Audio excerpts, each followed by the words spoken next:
I'm seeing people speculate why that music was being played. Oh, mic has to be adjusted real quick. There was no reason. I just chose a random song on the list. Alright, let me get this open right now. Welcome everyone to another one of these streams. I'm back again with some nonsense to discuss. Nothing too heavy this week, but I do intend on it being a somewhat reflective day, a somewhat exciting day. A lot's going on, a lot isn't going on. We'll be having to figure it out as we go along. Actually, no, I think I'm just going to play random music throughout the entire stream, because why not? Why not? This isn't a major stream. If we play a video, I can play that, but we got a good one right here. That's decent? That's not good at all, no. Yeah, I'm not sure about that one. There we go. Hello, that works. Yeah, that one works. There we go. That sounds nice. I'm down for this. Oh yeah, and the music plays because I have the thing going on here, so all the all the Ben Reilly ambient sound in the background starts going off. That's pretty cool, right? Gonna load the desktop a little bit so it's a little more manageable. There we go. Let me have the sound balance a little off. Weird day today, my job's trash can got stolen. That's bizarre. That's wild, man. I'm not gonna lie. So, we got a lot of good news today, a lot of not so great news in the world of cinema and film, but a lot of good stuff. Mostly because we get to celebrate my favorite panel of all time, this beautiful work right here. Look at this. Look at this. This is art right here we're looking at. Oh, I've been waiting for this for some time. Look, even like the holy light behind them is like, even God himself is happy that Mary Jane is finally breaking up with Paul and his stupid man bun. And like, I love how like his hair is like, just, he just looks so frustrating here. I don't know, I can't stand this guy. Jack Sheehy, thank you for the first super chat of the night. Do you think you could do a video about the Comics Code Authority? Since I think the Online Safety Act is the internet equivalent to that. You know what? That's a very good point. I've been wanting to do something on censorship and all that for a while. I was thinking either Comics Code Authority or the video nasties, or the Hays Code, if you want to go to the trump card of all of it. But yeah, no, I do want to discuss that in detail, because I think people don't realize how often we've had to fight to keep the arts from becoming this complete clown show, essentially, of censorship and restrictions. People don't realize it. They don't realize at all how good we've had it until just now. I'm sorry if I'm adjusting the mic a little too close to my face, but it should be fine here. If you can't hear me, let me know. I'll adjust accordingly. But I think I'm kind of coming in decently. I think. Maybe. I don't know. There we go. There we go. That might be a little better. Alright, cool. I feel a little more confident now to sit up with this. I mean, it'll be really screwed up if, oh, yeah. Well, then there's a preview of the next comic where they have like Paul sadly sitting on a couch with his legs sprayed open. It's all good. This won't be a particularly long stream tonight, mainly because I got a lot of editing to do. I feel so bad for Krim. So Krim, in case you don't know, I've worked with Krim on a lot of different thumbnails, a lot of different videos, and the poor guy, I sent him like 3 different pitches for 3 different videos within like 3 days, because every day I was like shuffling around what I was going to work on. So the first day, on Saturday, I'm going like, okay, this week we're doing a video on space fascists, which is basically a Steven Universe video, essentially. Then I'm like, no, actually, Krem, we're going to put that one aside for next week. This week, it's villain redemptions. And then I realized, that's a long fucking video. So I had to put that aside temporarily and go, you know what? No. We're not doing villain redemptions this week.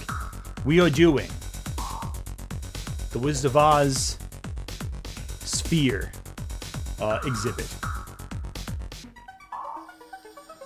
That's just going to happen this Friday. But we'll get to that when we get to it. It's going to be a good video. Going to be analyzing the entertainment industry and how we keep regurgitating the same ideas, the overuse of AI in filmmaking and all that. It's going to be very exciting. Mr. Solar Sun, what are your thoughts on the YouTube AI verification update and controversy? You know what? I think it's going to be a lot less terrible than people currently think it is. It's still going to be horrendous. A lot of people are going to be screwed up. It's going to be really bad. But I've been seeing on Reddit a lot of people going like, "Oh, I'm leaving YouTube after this." I remember this voice. You have the ADHD music going on there, a visual in the background. They're like, I'm leaving YouTube. I'm never coming back after this. It's too far from me." But I'm like, I wonder how extreme it's going to be. Because every time YouTube does something new, it messes with a lot of people, and messes with the platform. I wonder if it's going to impact what videos end up being pushed harder.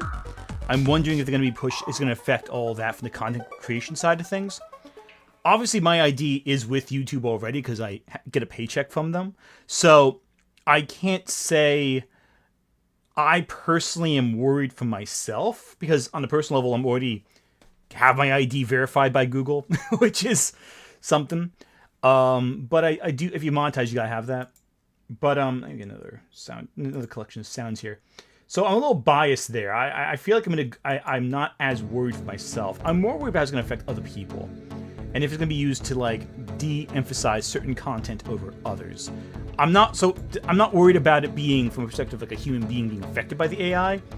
I'm wondering if the algorithm is going to negatively impact certain types of creators, certain types of content that gets produced, and if people are going to try building their content around the AI blocks again, like what happened with the adpocalypse. It's one of those things where I think there's a lot of people catastrophizing about it, because it's going to be. There's AI on YouTube already that impact that read what you do, they monitor what you do. It's already there. It's built into the system, the algorithm. So I'm wondering how invasive it's going to be, really, because we're already surrounded by different AI bots that are monitoring us and analyzing our viewing patterns already. Like, that's already happening. So I don't know how it's going to affect everything. Missed a bunch of super chats while saying that. Lupin the Maelstrom. Welcome.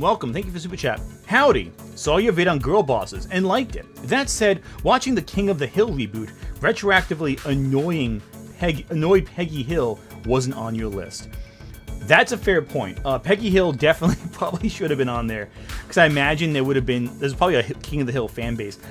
I always remember the joke years ago, and for all I know, this might even be true, that there was an avid Japanese audience for King of the Hill that was like talking about King of the Hill like we talk about like Dragon Ball Z or whatever.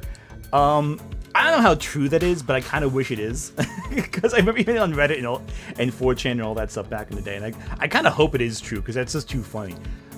Yeah, no, King of the Hill was always a bit of a blind spot when I was a kid. I liked it more in college than in high school and middle school. I still haven't seen the new one yet, but I've seen clips of it, and I really dig what I see. I think I especially love the clips I've seen of the. By this point, I might have even just seen the whole episode just in pieces. The Manosphere episode of King of the Hill that they just put out, where they're making fun of like all the grifters who take advantage of men's insecurities, and I like how they have Hank Hill speaking out about it, because he is. A lot of people make the mistake of thinking King of the Hill is making fun of people from the South, when really it's kind of a pastiche of that lifestyle, more of a loving send up to them. Like, there are jokes at their expense, but it's more warm, where other shows are very condescending. Like Family Guy is a very condescending show to its characters, whereas I feel King of the Hill respects the characters enough. Even if they are the butt of a joke, it's usually more clever than just making fun of them. And the cast has had a lot of deaths in the last couple years, so you know what? I hope they keep making them, and I hope it just keeps make more. But it's gonna be weird hearing certain voices no longer coming out of certain characters. User 225, hi Ant. Can you give a shout out to Manhattan Chinatown? Those are my people. Oh God, check them out. So Manhattan Chinatown, check them out. They're good people, apparently. I've not seen Manhattan Chinatown, but I'm down for that. Unless you mean Chinatown in Manhattan, which I have been to, because I'm by New York. Adrian Parchman, Anthony Gramuglia, The Taskmaster as always, Jay. Thanks. Unhappy Ice Cake. Thank you for Super Chat. Hi, Anthony. I love your content today. My birthday. Oh, today's your birthday. Oh, congratulations. Happy birthday, Unhappy Ice Cake. Everyone wish Unhappy Ice Cake happy birthday in the comments, in the chat. Everyone do that right now. That's an order. It's a joke, but still. Jack Sheehy. Thank you for Super Chat.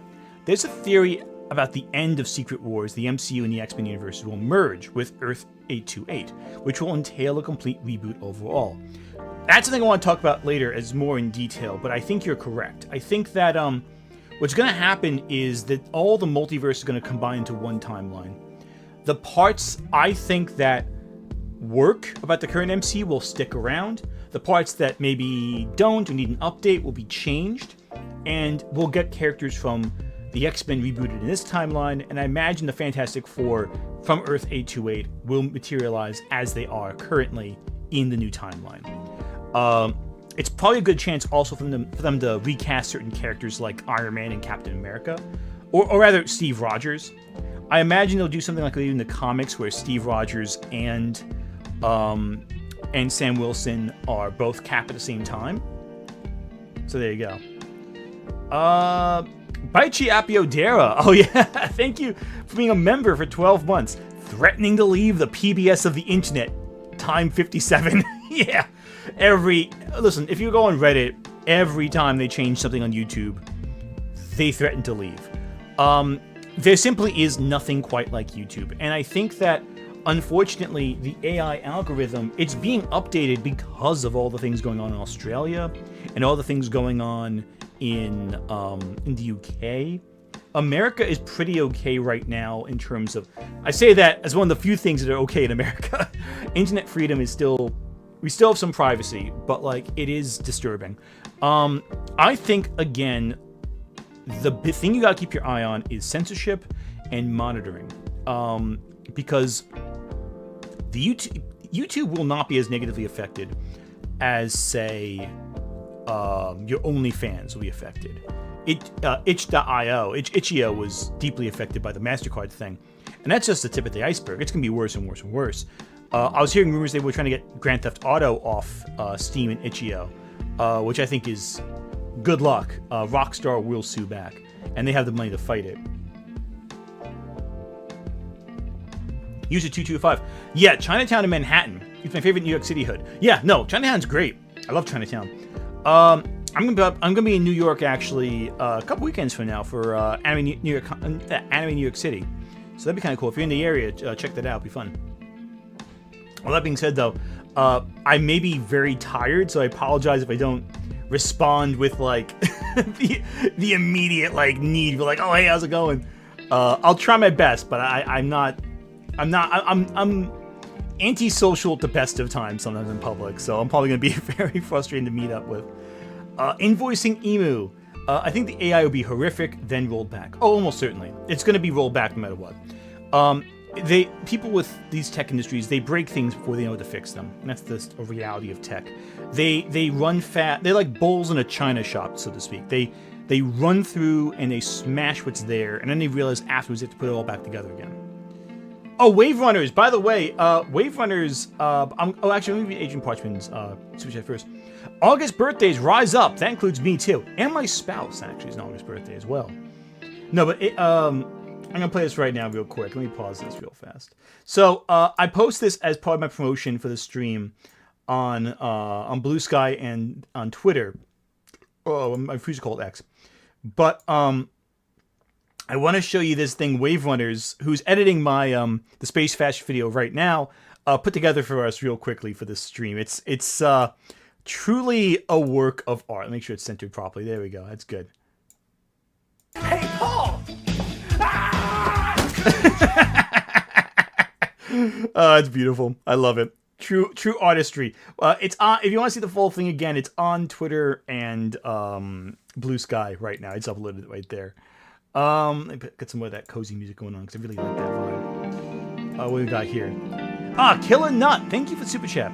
Wanted to say you're my favorite nerdy queer creator. Keep up the good work. Oh, thank you so much. I really appreciate that. Yeah, no, I always appreciate that. That really means a lot.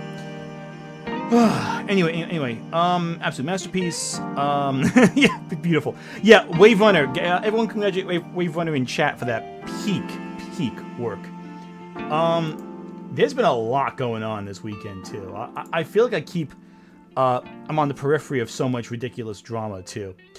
It's funny. I feel like personally, I'm one of those like minor characters who shows up in all these different drama stories. Like consistently on the periphery of it, but never the main character, thank God. Because lately I've been seeing so much drama in circles around me, and I'm kind of like just here chilling.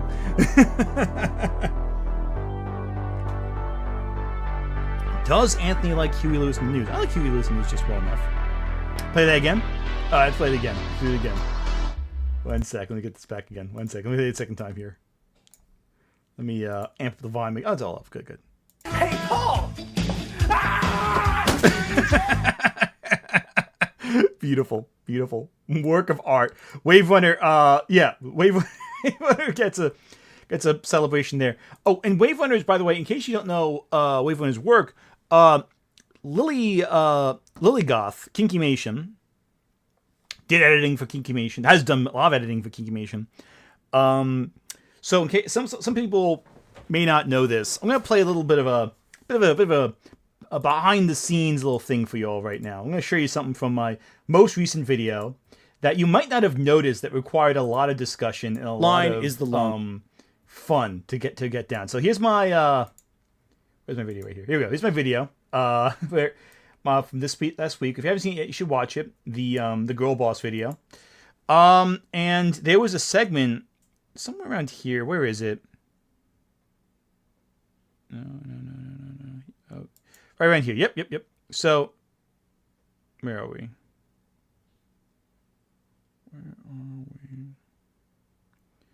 Very quick. Here you go. I'm going to find it real quick. No, by no means. But it is odd how the only thing we knew at the time was that Carol Danvers was the lead. She looked tough. She didn't dress in a very when they have nothing else to say. Carol Danvers, a lot gruffer than Lita. Here you go. She doesn't smile. She's not inviting. She doesn't dress in a manner that makes a certain demographic of audiences, primarily male ones, interested. Alita does. Here you go. Yeah, so what happened is, I basically, when we were editing this all up, and Wave Runners can confirm this, I was looking at the clip that we were selecting for this part of the video, and if you've seen Alita Battle Angel, you know there's nothing like explicit in the whole movie. It's PG-13, but the robot body that she uses is basically just a shade lighter than skin tone. So I was thinking like, okay, it's a bare robot body. It's like Barbie doll anatomy, but I'm like reasonably confident that YouTube is going to censor it, and if they censor it, they're going to cause problems. Again, YouTube's AI bots, we build around it. So I'm thinking like, okay, what can we do about this? And so Wave Runners also edits for Lilygoth Kinkymation. So I thought, wouldn't it be funny? Because Kinkymation, obviously, her art is, if you've seen, like, explicit stuff on... If you've seen Kinkymation's art, it can be very explicit. So I'm thinking, like, wouldn't it be funny if we put Kinkymation's face over it as, like, a censor thing? And I wanted to ask her first. I didn't want to, like, just put her face as a censorship, so we're both like, okay, let's talk to her. Let's see what she says. And immediately she's just like, yes, do it. It's hilarious. I'm like, yes. So this is Lilymation. This is Lilymation. This is Lilygoth approved censorship right here. What a freaking funny shot that was chosen. It's a goofy like artwork. I just love it. The better Lily that is not. Yeah, no. Lilygoth is nothing like. I made that joke once, and I feel bad about it. Lilygoth is nothing like that Lily, at all. It's bad. Actually, what's funny is with that Lily. She's come up a couple of times recently, because I'm not sure if you saw this. There's a D&D YouTuber who's actually really seems like a really cool person. I don't know him personally, but who's been doing who's been like taking Lily Orchard to town over her ridiculous Baldur's Gate 3 playthrough. So I'm going to show you just a bit here. Yeah, so here you go. To talk about. The creator is Crispy's Tavern. I have seen his stuff before, because there was a while where I was like really getting into like storytime D&D stuff, and I watched his stuff, I watched their stuff, and they're pretty cool. Really dig them. But they did a couple videos on Lily Orchard. I'm like, you're doing God's work here. Jack Sheehy. Thank you so much for Super Chat and for being number one in the chat so far. What are your thoughts on Bailey Briggs, aka Spider Boy? People seem mixed on the character. I think he's cute since he feels very autistic coded. Yeah, I like him. I don't have any strong feelings too much, honestly. I don't have a ton of strong feelings yet. But I do like him. He's pretty cool. Okay, so I just want to show you something here. So, not sure if you know this, but I got a little too much into Baldur's Gate when it first came out. I kind of fell down the rabbit hole, and this caused me pain. This bit right here. Mechanics. Baldur's Gate 3 sorcerer guides, you should focus on hypnotic pattern and hold monster for crowd control. Actually though, Baldur's Gate 3 in practice, this is a Larian game. Sleet Storm and you win. Okay, Lily, Sleet Storm? Like, what a terrible strategy. But, so she did something in the game that was so deeply infuriating, so deeply, I actually got angry watching this, because listen, I keep tabs on certain topics, but I don't, like, obsessively look at what Lily's up to. I really could care less sometimes, but this was just too funny. All right, so right here, this involves, so in Act 2, in case you don't know, Act 2, it's still Act 1, Act 1 of Baldur's Gate, at the very tail end, when you're in the Underdark, there's that section in the game where there is this drow who is buried behind this rubble, and you gotta find a way to blow up the debris to get the drow out. And what most players do is they go get this special explosive powder. You go out, you find it, you bring it back, you put it by the barrel, by the stones, you blow it up, and that usually frees them from. It's very easy to do, and if you do it quickly, what happens is if you take too long, what ends up happening is the characters die of like smoke inhalation and all that. So it's done. But what happens here is this. Lily, there are 2 brain cells bouncing around in your Baldur's Gate 3 playthrough, but I feel like that clip, where she is attempting to free Nier from behind the rubble in the Underdark, basically sums up everything wrong with Lily Orchard as a gamer, as a reviewer, and possibly as a person. This is bad. This is a cave-in.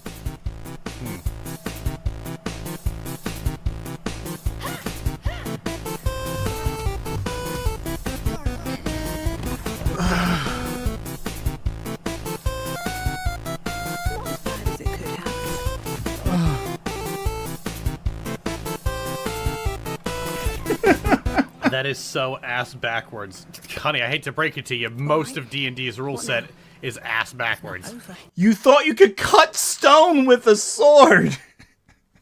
Like, who does that? Who thinks, oh, there's a big blockage here, and if I talk to people, they tell us, oh, there's this powder I can collect to blow it up.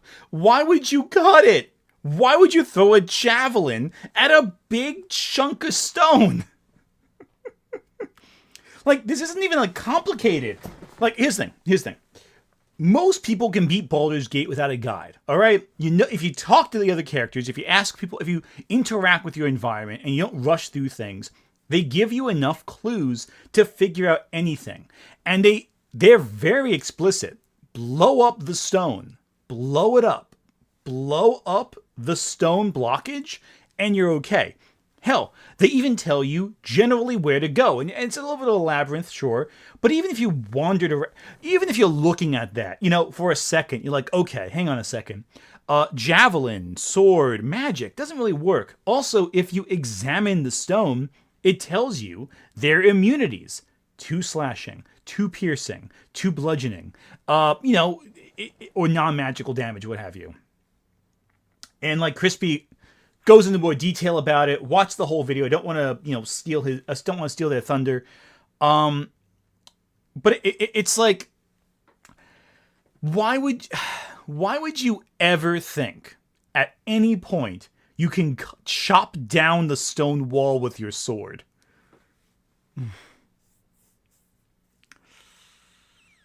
Oh, Jesus, Lily, you fucking idiot. Okay. But yeah, no, that was my day. Watching, just realizing just how few brain cells Lily actually has. Anyway, subscribe to Crispy. Over 100 subs. So, more than I do. So, it's all good.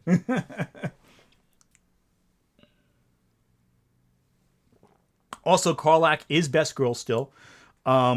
There is no competition. So, actually, chat, let me ask a question here. Who is best girl? Is it... You have your 4 options.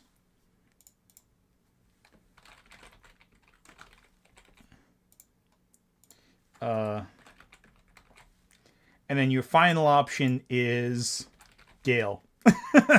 So who's best girls? Karlak, Lae'zel, Shadowheart, or Gale? Yeah, there you go. Bye, Chappy. Aunt Crispy collab when? I'm not even sure if I'm on Crispy's radar. I would be down for that. That'd be fun, but I'm not gonna pretend that like I'm on their radar. Insta-locked Gale. I love it. Okay, unpopular opinion. Not a huge Astarion fan. I feel like I'm the only one who's like... Honestly, and this might be more controversial, I think Will had more potential in the game if they just played him a little differently. I don't know. I feel Will is missing from him. Astarion, I'm not as big a fan of as other characters in the game, though. I would rather play Minthara. If I have Astarion and Minthara, I just use Minthara instead. I don't know. I'm not a big rogue person in D&D. I don't really play rogues too often. Though I did play the Swashbuckler a couple times. That was pretty fun. DB do 5L. Thank you for super chat. Recommended the recent Captain America comic right now. Loving the idea of this new Cap raised in the War on Terror. Yeah, that's a major... I find that fascinating too. It's incredibly cool. Adrian Parchman. Any other artists in your back pocket, Ant? Illumination, Joe Cat, Jade Animation, etc. Actually, it's funny. I am mutuals with Joe Cat on on Blue Sky, which is pretty neat. I love Joe Cat. Joe Cat's awesome. I've always loved his work, and I think that his recent stuff is really good too. Seriously, if Joe Cat said, "Hey, do you want to go stream?" I would take off work to do it. If Joe Cat asked me to pop on stream during the birth of my child, okay, I wouldn't stop streaming for that. I wouldn't stop to stream for the birth of my child, but like still, I would pause for an uncomfortable amount of time thinking about it. Anyway, Karlak, best girl, no contest there. Although Shadowheart was close, which is fair, and Lae'zel is in dead last. I feel kind of bad for her there. Anyway, let's talk about... I do not use the full party mod. No, it makes the game too easy. No, I don't... You're in theaters watching Fantastic Four right now, and you're on stream, and you're on chat? Callie, watch Fantastic Four! What did I miss with Joe Cat? No, Joe Cat's awesome. Love Joe Cat. Joe Cat's great. There was some controversy with Joe Cat, mainly because of people who felt he was... They were doing the whole thing they did with Pedro Pascal. They prescribed creepy behavior where there was none. It's very unfortunate. I think Joe Cat's great. Ant is Blue Sky mutual with Ant. No, I'm a Blue Sky fuck. Words, English. He's on gaming. Sorry, my unborn kid. Joe Cat wants to stream. I'm sure my wife will understand that. I'm sure she'll totally understand that as a concept. Yeah, no. Anyway, So there's a few things we want to discuss. One big thing is, of course, the Fantastic Four box office, which is not doing as well as people would like. Is it doing badly, though? That's a question. That is the question. And again, I mentioned this before, I don't really want to subscribe too much attention to certain details, but let's take a look at the facts here, right? Here are the facts. Fantastic Four second weekend dropped 66, a little over 66%. They've updated since then. A little over 66%. It's close. I think it's around. I think it got around 38, 39 million roughly, which puts it around the same drop off as Thor: Love and Thunder. Obviously, I think honestly that Fantastic Four is substantially better than Thor: Love and Thunder, but what are you gonna do? It's unfortunate. It does stink. It's not as bad as the Marvels drop off. It's not as bad as Brave New World's drop off. It's not as bad as Quantumania's drop off, but it's also not great. But there are elements to this story people are not looking at. Now again, I'm not playing any music. Let me play the music again. Sorry. Now again, there are some things you gotta keep in mind that are very important, and this is one of them. Go away. So, right here we got an article from Deadline. Fantastic Four, first steps. $170 million promo push boosted by Little Caesars, Zillow, Pop-Tarts, and more. And it looks like it's going to get about $200 million in its second week. So again, this is a little beforehand, before it debuted the second weekend. Let me explain what this music's too loud. Okay, let me fix that. All right, there we go. So, let me explain to you what this means, because it is a little unusual, a little strange. Music good now?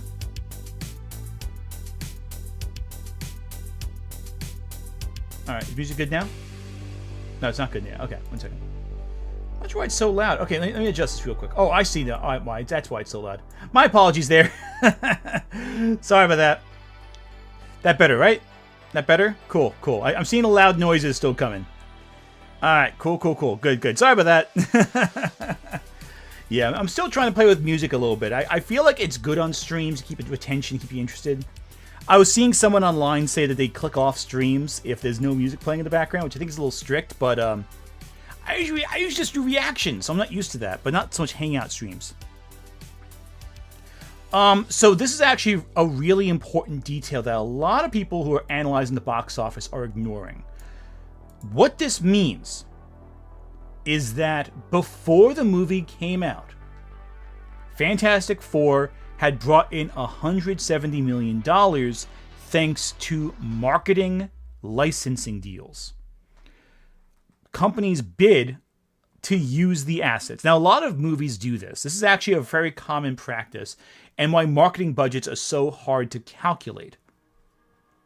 How much the studio spends is not always equivalent to how much they get back in these deals.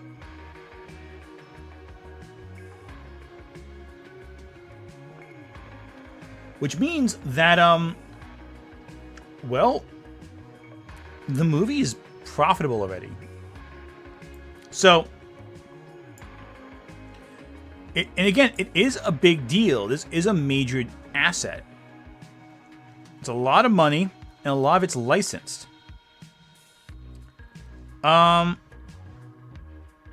It's a way that a lot of companies can get a boost in terms of profit before it even starts. Because you gotta keep in mind, it's not just companies look. A lot of people think of marketing budgets as just, oh well, now the companies are licensing out the money, that they're paying a lot of money to put this stuff out in the commercials and all that. That's all well and good, but companies also bid on having partnerships like this because it's a cross promotion, right? Ultimately speaking, these promotions, they're promoting not the movie, they're promoting the company themselves. So, for example, the Little Caesars ad that everyone talked about, it wasn't promoting Fantastic Four, it was promoting Little Caesars. But they used the Fantastic Four license to help promote Caesars. Zillow. Again, Zillow was marketing itself, but they paid money to use the Fantastic Four license in their advert. And Disney benefits because it puts the Fantastic Four in the front of public eye, and the company profits because they can ride the current hype to elevate their brand. So Disney has made a lot of money on the back end before the film even came out because of these deals. Disney's Fantastic Four is not just being measured by the box office anymore, it's also being measured through these side deals. Which begs the question, what even merits a success anymore in the modern day?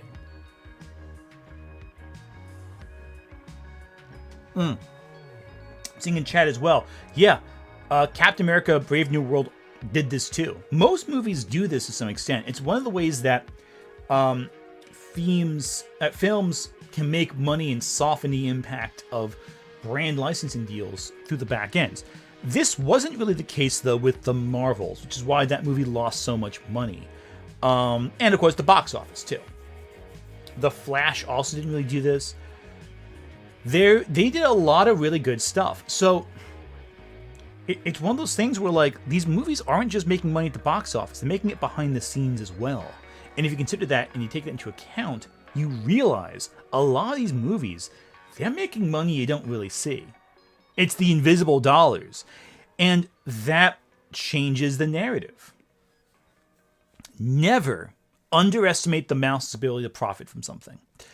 Venom Wi-Fi, thank you for Super Chat. I prefer Fantastic Four adaptations in film, not comics, because the comics are confusing and time consuming that my energy can't allow to understand. That's fair. That's fair. To each their own. You know, whatever style you like, as long as you're enjoying it, that's what matters. You know. Yeah, it's pretty cool. The Flash had negative PR. Oh God, yeah, the Flash was terrible. I don't like the Flash. I like the Marvels. All right, controversial take. I think the Marvels is fun. I enjoy it. I think it's a fun time.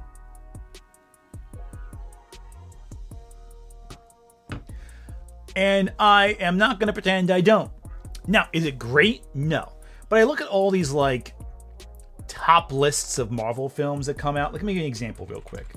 Movies ranked. Let's see if they got one here. Okay, Variety. They updated their list. Okay. So here's Variety's right here. It's Variety's list of... That's the wrong one. This is Variety's list of the top Marvel films, every movie and show from worst to best. So the whole MCU ranked. And I'm going to give you a quick little rundown of this. So like Secret Invasion... Yeah, this is the... Okay. The Eternals is alright. I don't love the Eternals like some people do, but I like it enough.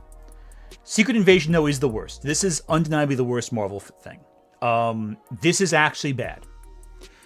This is the... I think most Marvel is entertaining. This is actually terrible. I think this movie is this show is god-awful. It has no value. And here's my hot take. The MCU would be a lot better if this was Avengers 5. If they took the idea of Secret Invasion from the comics and made that the first Avengers film after Endgame. Think about it. Timeline-wise, it's halfway. It's just at the start of Phase 5, end of Phase 4. Make this Avengers 5, the culmination of Phase 4. It would solve so many problems. Characters we wouldn't have seen in a while, they would have come back. It would have been a big deal. And it would have been fun and exciting. I think this would have avoided a lot of the problems that we have today if they just had an Avengers film in the middle somewhere. I don't know why they wait so long for Avengers films. Bring them back. Make them a regular occurrence. They should be a series that draws your attention, that kind of cinches everything together in some way. We shouldn't wait 7 years for an Avengers film. I think that's stupid. Thor Dark World also should be near the bottom. I think it's one of the weaker entries as well. Very forgettable. Ant-Man and the Wasp Quantumania. This is a fair placement towards the bottom. Now, the problem is Moon Knight. Really?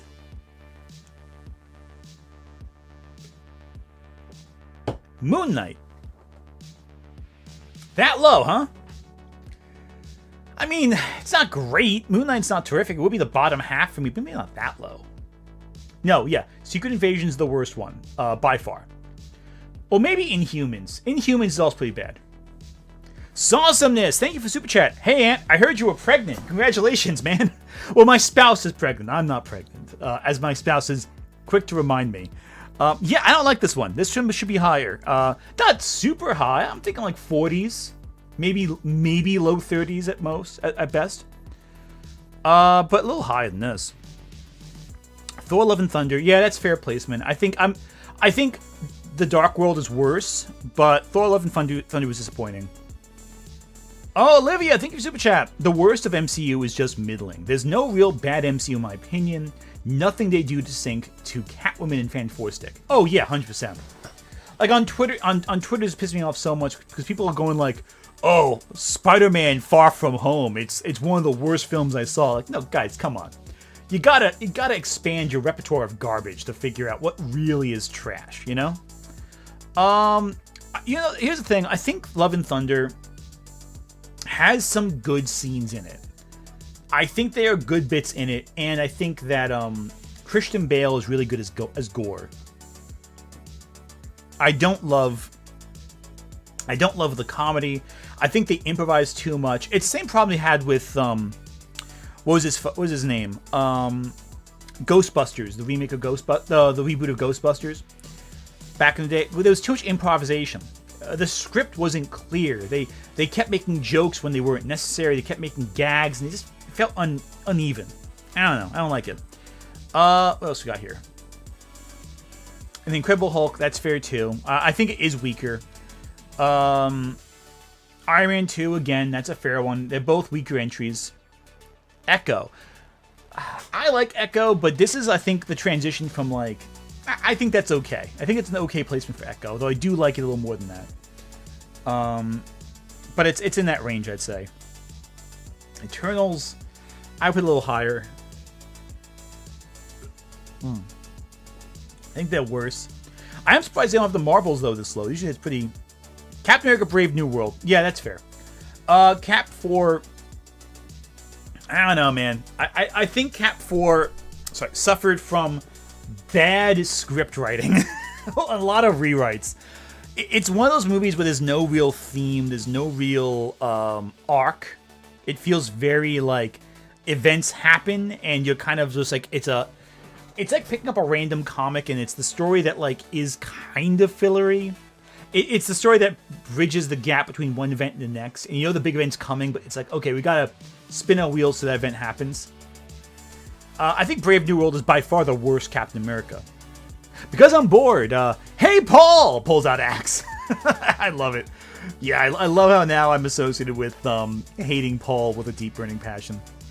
Yeah, Brave New World I put below Eternals. I put that below Moon Knight, personally. Falcon and Winter Soldier. Yeah, I would put it a little higher. There's bits of this show that were really good. I think the John Walker stuff is really compelling and tragic. Sawesomeness. Thank you for Super Chat. Due to the multiverse, I can say Blade 2 is my favorite. Hey, Blade 2 is awesome, man. Blade 2 is fantastic. Because I'm bored, I like Moon Knight. I like the Moon Knight show, and I'll die on that hill. Oh yeah, 100%. I think that Moon Knight was more consistently fun than the Falcon and Winter Soldier. But Falcon and Winter Soldier did have some really good stuff. I think the first half of that show is really strong. I think it loses steam after the famous John Walker scene where he kills the guy with the shield. That's the show's peak. But I love all the stuff about the experimentation. I love all the stuff about the ideas of it. I just think it kind of ran out of steam halfway through, I think is the problem.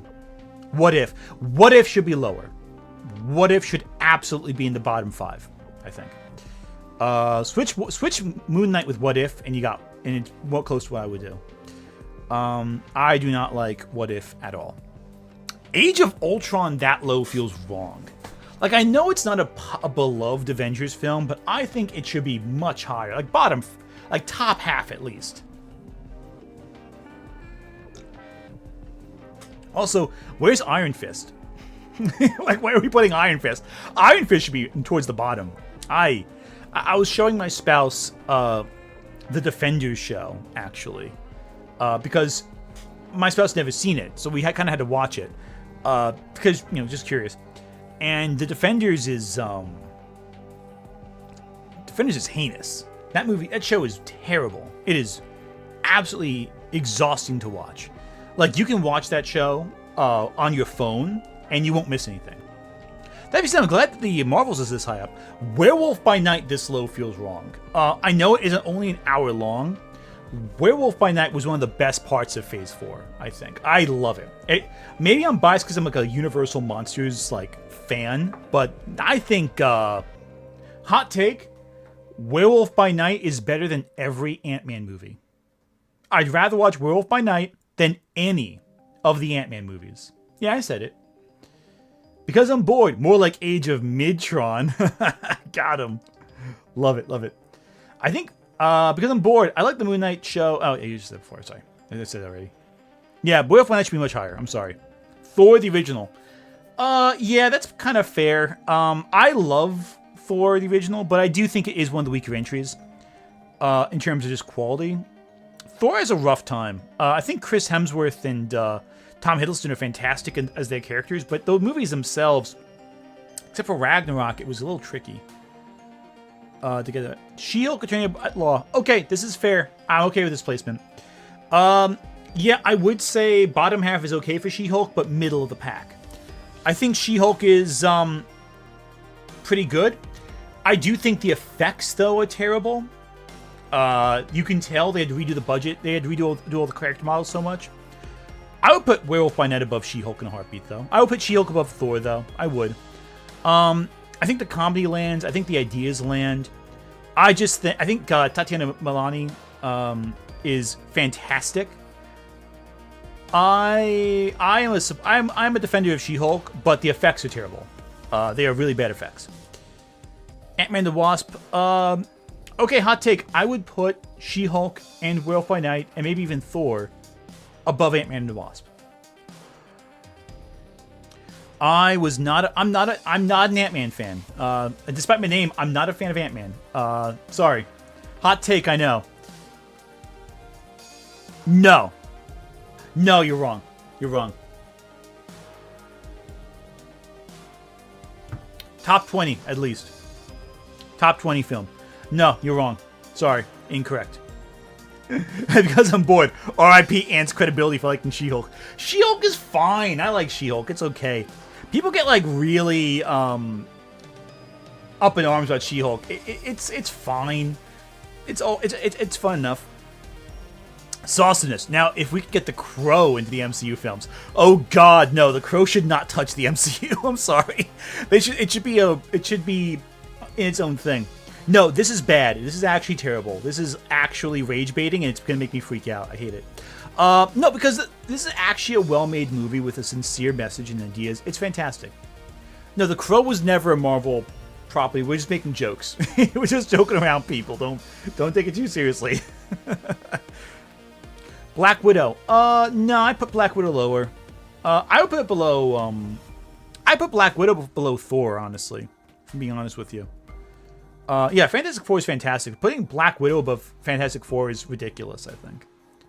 Iron Man 3, this is fair placement. Iron Man 3 is pretty good. I put it in the middle of the pack, though. It is controversial, so I get it.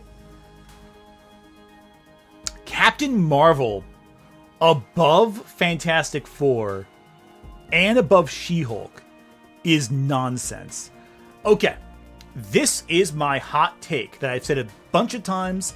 I do not think Captain Marvel is a great movie. I think it's okay. It is, in my opinion, bottom 10 MCU projects. Putting Moon Knight that low, but Captain Marvel that high is, like, really weird to me.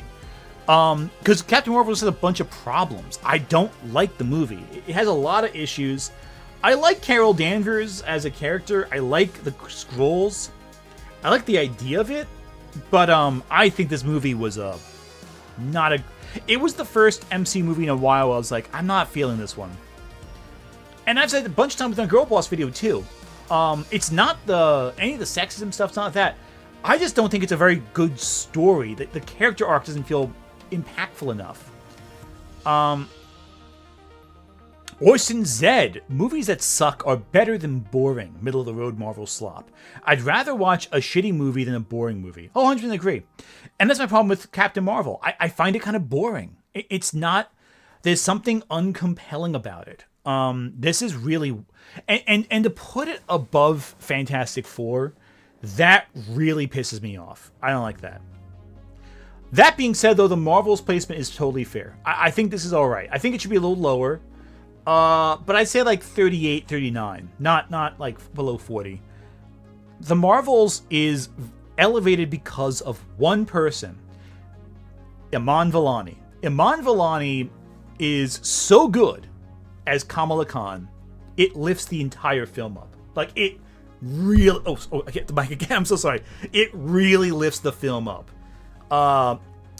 Kamala Khan in anything elevates the film by a lot. The Wave Runners... Oh, well, back after your bow with your editing. I love it. The irony is that Yellow Jacket / MODOK in the MCU was genuinely the traditional arch nemesis you talked about. Also, glad that vid popped off. Yeah, no, 100%. I love we got comments about that too, because we didn't. Neither of us like thought of it when we were making the film.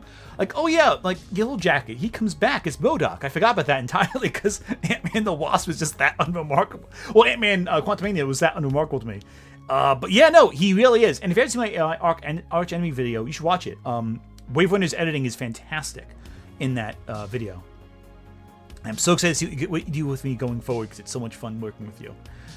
Scorpion Wolf. I feel like Barbie did what Captain Marvel tried to do much better. The Black Panther for women. Yeah, no, 100%. Barbie's also a good movie, so that's the other thing too. It's awesomeness. Can we put the Toxic Avenger into the MCU? I would in a heartbeat. I love Toxic Avenger. I love how I actually met Lloyd Kaufman once at New York Comic Con. This was years ago. And it was the first time I met him. Really friendly guy. Like, he was just genuinely like, just chill talking to people. And what people don't realize is that when I was a kid, my grandmother showed me the Toxic Avenger. But not because she just put it on and didn't know what it was. She had seen it. So she knew what it was. She was just like, Anthony, you'll love this movie. Also a fan of horror, so we got along well with that. And I told Lloyd Kaufman, my grandmother showed me this movie. And he's like, oh, well, your grandmother probably didn't know what it was. Like, no. She liked it. And he was like, oh, he thought it was the funniest thing. And I told my grandmother that, and she was like, oh, it's nice. And like, didn't care. Love it. But yeah, no. If we get Toxie in the MCU, that'd be fantastic. The remake's coming out. There's later this month. It'd be really fun. Now, you see, no, this I disagree with. Ms. Marvel should be higher. I think Ms. Marvel is a top 20. I kind of want to do a list like this where I rank all the MCU, like all of it. I would put Ms. Marvel substantially higher than 32. I think that's a top 20 easy. I would put it above some of the Spider-Man stuff, honestly. I put it above Far From Home, certainly. Yeah, no, my grandmother in one night, I slept over her house when I was a kid because my parents, my mom hates horror, but my grandmother loves it. So if I wanted to watch horror movies when I was like a preteen, I'd go to my grandmother's and we'd watch.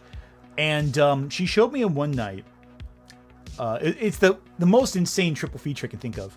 Night of the Living, this is the first time I saw all these films. Night of the Living Dead, The Exorcist, and Rosemary's Baby all on the same night. It was nuts. Definitely an experience. Some weird dreams. Adrian Parchman, Rom the Space Knight for the MCU, JK. You laugh, but apparently James Gunn wanted to put Rom in Guardians of the Galaxy the original, but couldn't. I love Far From Home too, but Ms. Marvel is just a better story. I think there are elements of Ms. Marvel that don't work, but I would put Ms. Marvel above Fantastic Four also. But they're great. I like them for the same reason, the family element. I think when they go to Pakistan, that's the weakest part of Ms. Marvel. I think those two episodes are the weak links. Well, really the one episode. I think the episode where they go back in time is pretty cool, but I love Ms. Marvel. Yeah, I know, right? Yeah. Anyway, Ant-Man. I put that below Ms. Marvel. I'm not an Ant-Man fan. I think Ant-Man the original is the best of the Ant-Man films, but yeah, no, I'm not about that. Ironheart, 30. Yeah, Yeah, that's fair. Okay. That's a fair placement. Ironheart's good, I want to tell you. Ironheart's really good. I was surprised how much I liked Ironheart, because I don't like the character from the comics at all. I'm sure this pissed off a lot of people, but they're right, so they should they should say it. The level of bizarre reactions to Ironheart the show is so insane. I thought it was good from start to finish, and not without criticism. It's not flawless, and I get why some people don't like it, but I really liked Ironheart, and the more it sits with me, the more I like it, which is unlike a lot of other shows that I've seen where I'm like, the more I've seen it, the less I like it. I'll do a list one time. It'll be fun. Doctor Strange. I put Doctor Strange a little lower. I'm not gonna lie. I put it like mid-30s. I wouldn't put it top above 30. But I do like Doctor Strange. But I put it like 30s, I think. Thunderbolts. I put it higher. I think it's another 20s film. I think Thunderbolts is really good. I love the emotional arc it goes on. I think the one issue I have with it is it could be a little more colorful, but that's, beside the point. Azarius Daniels. I'm going to make a bet. Deadpool Wolverine, MWH. What does MWH stand for? Why am I drawing a blank on this? MWH. What's MWH? MWH. Why am I drawing a blank on this one? MWH. My Hero Academia? No. At least 3 4 of the Avengers films are in the top 10. I'm drawing a blank on not Winter Soldier. What's MWH? Oh, No Way Home. Oh, No Way Home. Okay, I was confused. Okay, No Way Home. That makes more sense. I'm like MWH. What starts with the M? I was like going crazy for a second. I'm so sorry. Yeah, No Way Home. Okay, that makes more sense. Okay, there we go. I was going nuts. Daredevil Born Again. Yeah, that's fair. That's fair. We're counting the animation. Oh, sorry. This is a game changer. We're counting animation. Your Friendly Neighborhood Spider-Man is really good. That's fair. We're counting animation, though. But we're not doing Netflix? We're counting animation without Netflix? Okay, interesting. That was pretty good. Multiverse of Madness, I would put that mid-30s. Even though I do enjoy Multiverse of Madness, it is not above. I would never put it above some of the. I would never put it above Miss Marvel. First off, I would never put it above Friendly Neighborhood Spider-Man. Would never put it above Daredevil. Would never put it above the Thunderbolts. Would never put it above Fantastic Four. But I do like Multiverse of Madness. It's better if you watch it as a big budget Evil Dead film.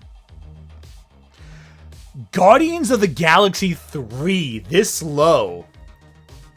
Oh.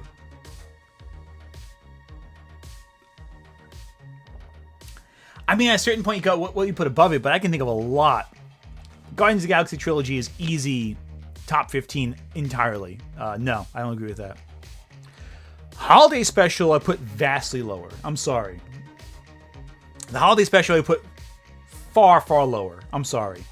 I would not put it up. First off, I would never put Guardians of the Galaxy, the Holiday Special, above Volume 3. It's not happening. Under no circumstances. But no, Volume 3 is amazing. But Holiday Special should be...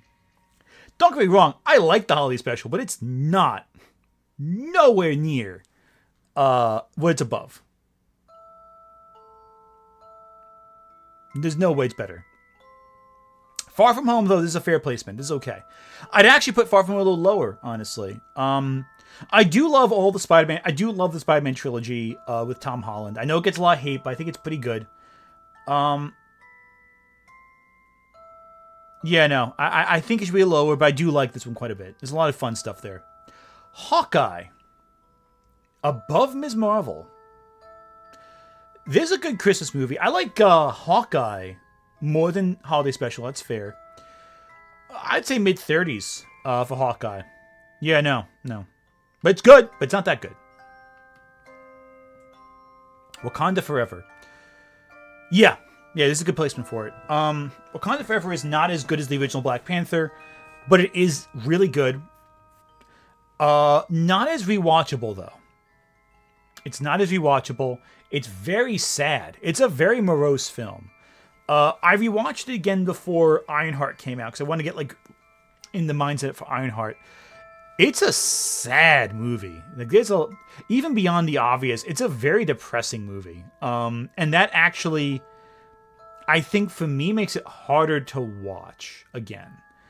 It is really good, I think. I think people hate it a little unfairly. This movie holds up, but it's a miserable watch. And unfortunately, it's by design. It is a movie about mourning, but it is not a fun movie. There are elements that are fun to watch, but most of it is kind of painful.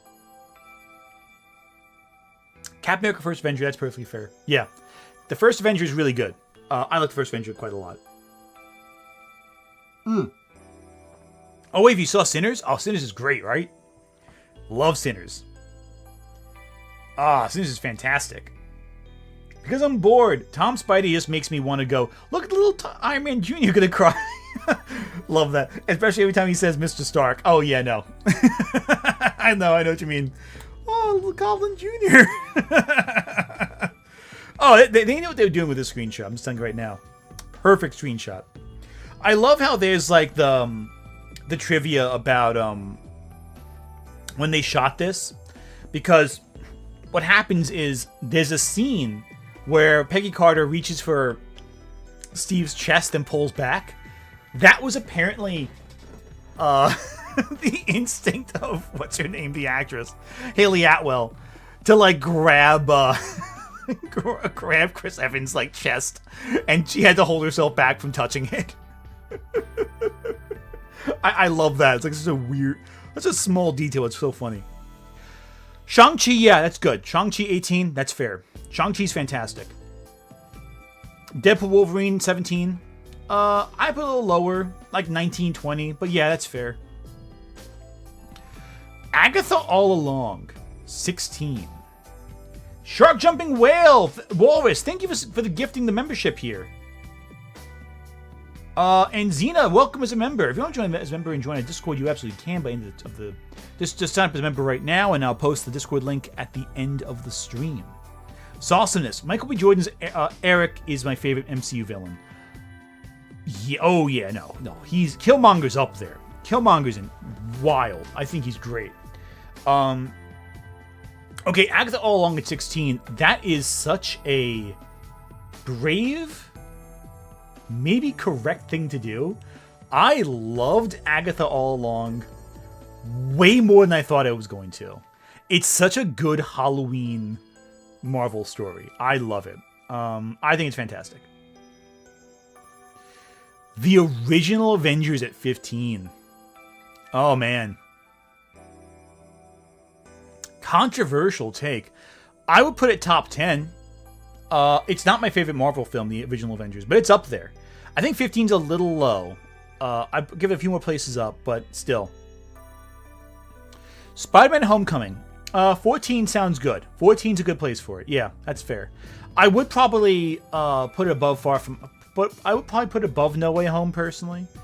That scene in the car with Michael Keaton is fantastic. I think the scene in the car with Michael Keaton is some of the best tension in the entire MCU. It's one of the best individual scenes in all of Marvel. Where it's him in the car and there's no action, but you know exactly what every character's thinking. It's a great character moment. I think it's fantastic. I put a little higher, actually. I might switch it for wherever No Way Home is, in my opinion. Civil War is 13. Wow. Did not expect that one. Most people play Civil War as a top 10 movie, so I'm a little surprised by this one. But I agree with its placement. I think Civil War is 13. That's a fair place. I don't know if I put it there, but it's a fair place. Oh, this is gonna piss people off. Infinity War 12? Oh, I love Infinity War, but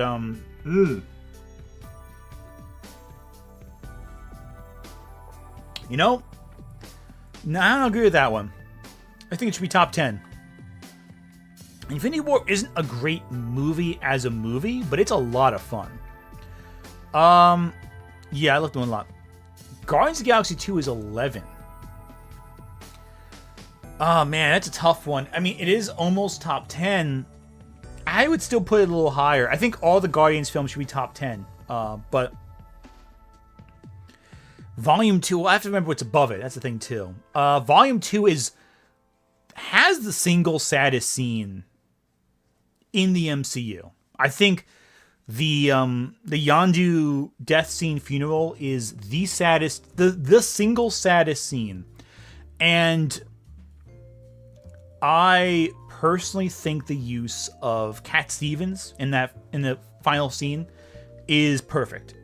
I think the Cat Stevens needle drop is the best needle drop James Gunn has ever done. And I'm biased because I love that Cat Stevens song, Father Son.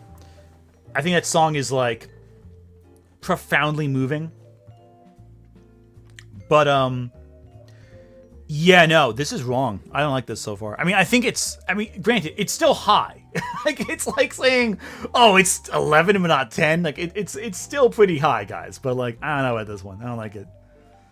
Because I'm bored. If Endgame is number 1, I'm going to throw up. Yeah, Endgame should not be number 1. I really hope it's not. Loki is 10. Okay, that's fair. I accept that. Loki was fantastic. That was a great series. Honestly, Loki is kind of what I think Doctor Who should be right now. This might be controversial, but I think Loki was a better Doctor Who series than Doctor Who currently is. Is that a hot take? Is that a hot take that Loki's a better Doctor Who series than Doctor Who? I don't know, but that might be. Yeah, no, Loki's fantastic. Love it. Thor Ragnarok, number 9. Yeah, it's fair. That's fair. A DCEU making of this, I'd be down for that. That'd be fun. If this is talking about rankings, I'd be down for that. Thor Ragnarok is fantastic. I really love that film. I might put it higher, personally. I think it's one of my favorite films, personally, in the series. But, yeah, it's really good. Iron Man the Original 8, yeah, that's fair. That's good. No argument there. It's a great film. Top 10 necessary, yeah. I wouldn't put top 5. Spider-Man No Way Home, though, at 7 is nuts. Listen, I'm a huge Spider-Man fan. I love Spider-Man. No Way Home is 7 above Guardians of the Galaxy 2 and above Thor Ragnarok is unhinged. I know I said before I would switch Homecoming with No Way Home's placement, and I don't disagree. I think No Way Home should be where Homecoming is currently, but like, I think Homecoming should be at the bottom of the top 10, not where it is now. Sauciness. Michael Rooker is a god. I adore Slither. Oh my god. Okay, so I gotta tell you this. It's a funny story. I saw a lot of family over the last weekend, right? And a lot of them, they know I do YouTube stuff. They know I like love movies and all that stuff. So they talk to me a lot about movies and stuff. So what ended up happening is I'm mentioning that I think we're talking about what movie was it? It was like a body horror film. It wasn't no, you know what it was? We started talking about horror because we started talking about weapons, and then started talking about like other horror films we had just seen together. I think it was we're about to watch together, and so we started talking about body horror, and I brought up Slither as like a great little horror comedy. It's fantastic, and yeah, Slither is fantastic. I think the barn scene in Slither is the single grossest thing I've seen in a movie for some time. I love that movie. Kippy, thank you, Super Chat. I put Ragnarok lower because the way they undercut Bruce's sacrificing his existence to save people with a joke makes me mad. That's fair. I think Ragnarok has some shortcomings, but I generally do like it more than I don't, I think. But I do think some of Taika Waititi's weaknesses as director are evident in Ragnarok. I think it's just well utilized in that film. X-Men 97. Yeah, it's fair placement. If we're counting animation, it's got to be top 6, top 7. That's fair. Captain America Winter Soldier number 5. I'll accept it. That's fair. I think it should be higher personally, but I think that's fair. That's fair. WandaVision 4. No. No, I'm sorry. This is wrong. Not that it's bad. It's very good. It should be top 15. But 4 is insane. 4 is nuts. I love this show, but 4 is crazy. And it's entirely because of the last episode. SMJ Tay, thank you for super chat. Iron Fist is 20% a character study about a yuppie anti-villain battling drug and family abuse whilst being forced to portray his friend, and 80% magical ninjas versus Loris Tyrell. It belongs at number 1, Ant.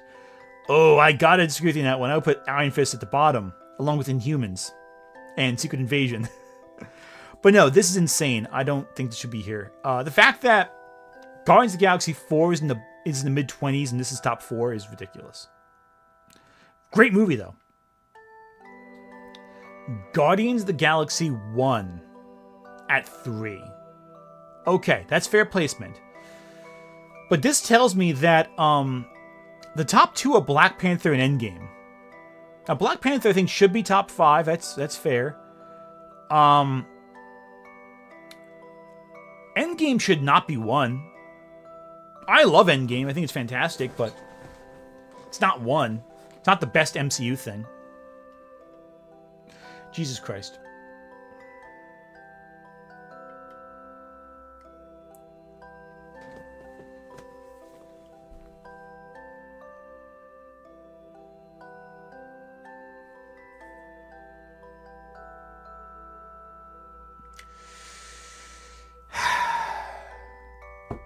No. You're wrong. You're wrong. You're wrong. It's not correct. Yeah, I'm gonna crash out. Okay. Next, another list. Let's see what Variety says about Variety here.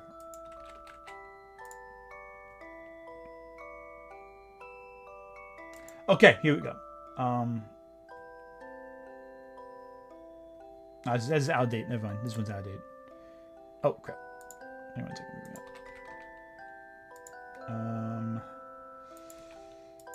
That's wrong. No, it's incorrect. Okay. Okay, here's one Vulture did. Okay, here we go. Are you freaking kidding me here? Wait a second. Let me fix this up real quick.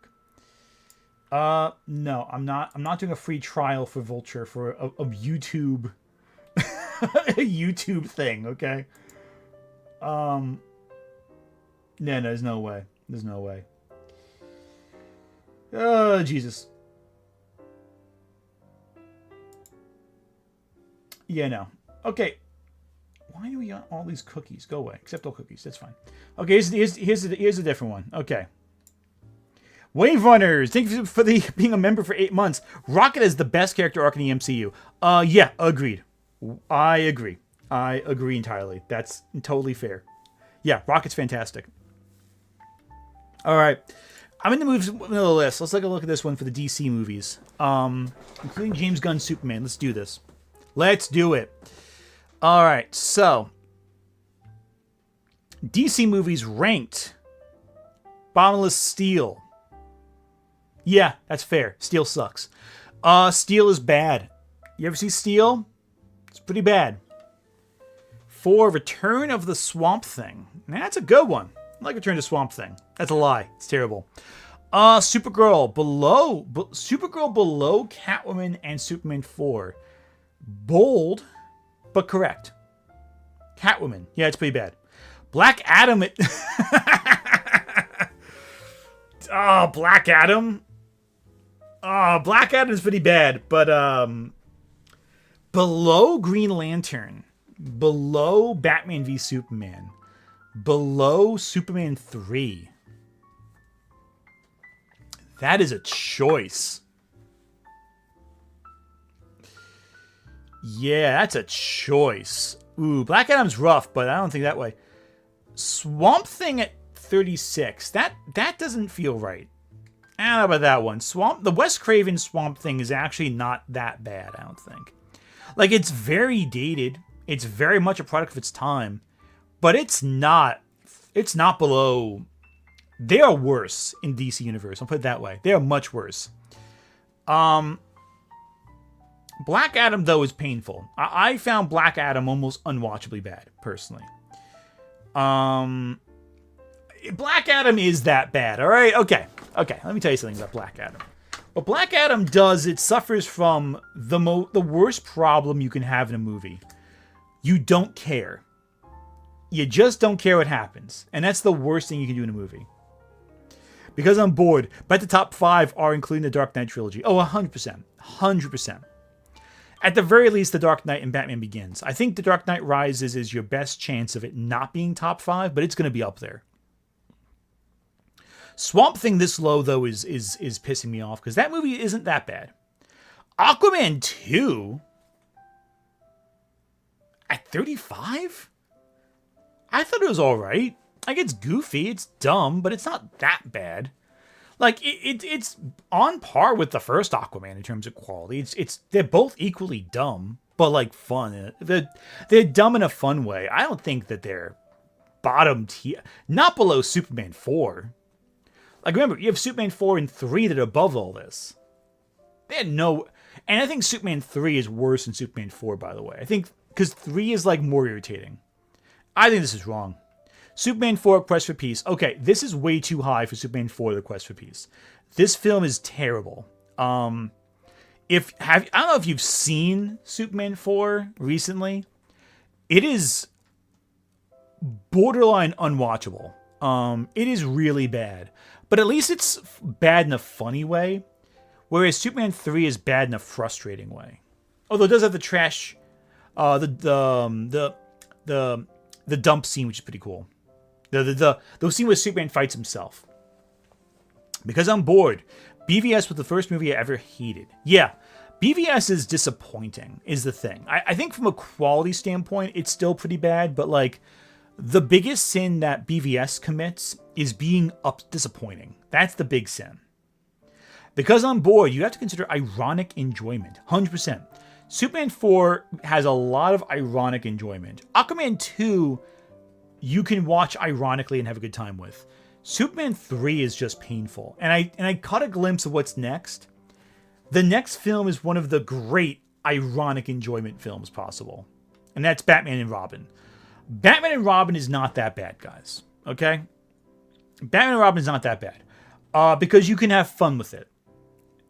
There is nothing better than getting a bunch of friends together, all of whom are in on the joke, and watching Batman and Robin. It is a blast. With the right company.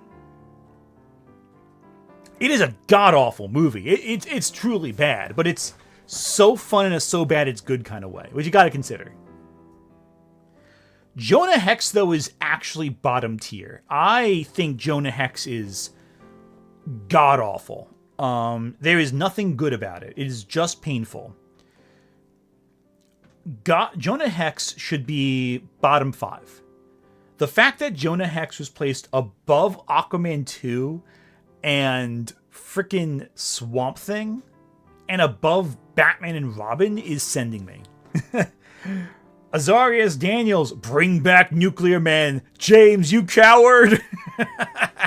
Yeah, right? I mean, isn't Ultraman in Superman 2 2025 basically Nuclear Man with Bizarro?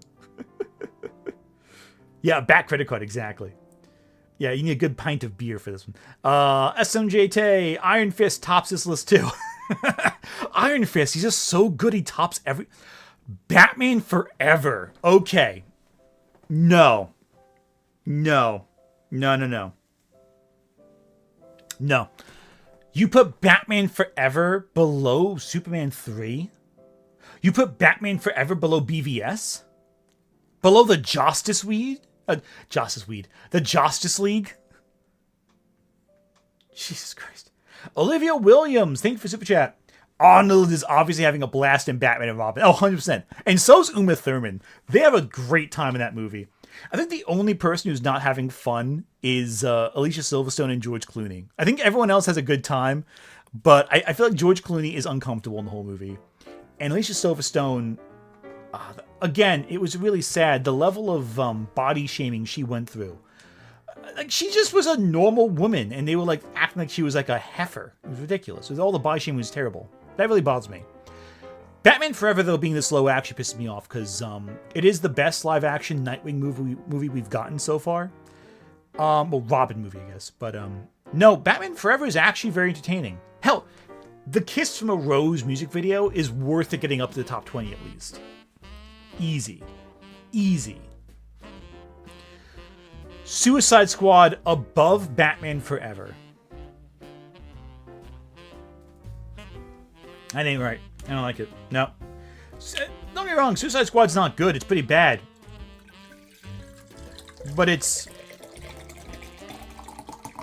I just think there's... I think there's, a lot that it's, No. I don't have to explain it. It's my video. I can say what I want. No, this is bad. This is a dumb list, and I hate it.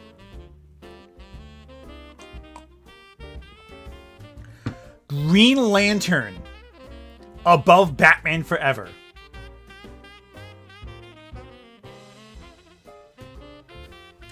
Green Lantern above Aquaman 2.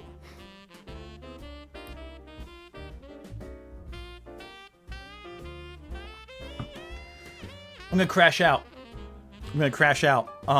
This has caused me psychic damage. I actually hate this. I deeply hate this. Shazam 2 above Batman Forever. Shazam 2 above Batman Forever. Okay. Have you all seen Shazam 2? Because I saw it in theaters, actually. Because I love the first Shazam. I think it's fantastic. No.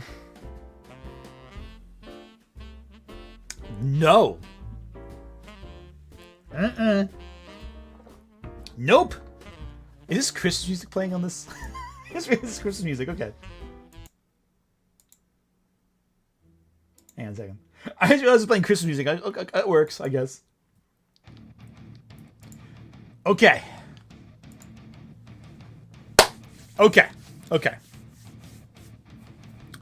Let me tell you why this movie sucks, alright?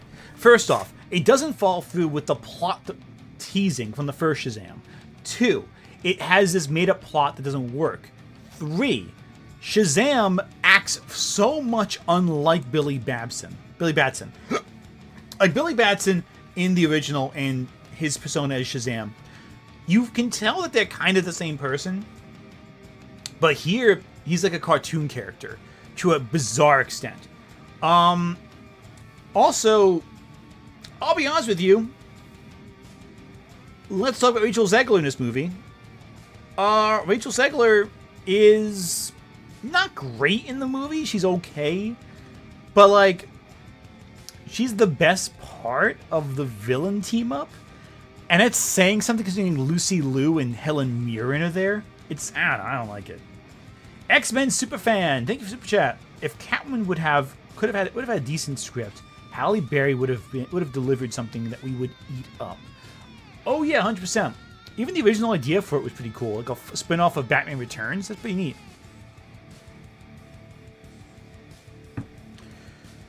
You put Constantine below Superman 3 and BVS? Constantine's a top 20 movie, easy. Top 15, I'd say. I love Constantine. Granted, it's not the character from the comics, but it's a good, solid, dark fantasy movie.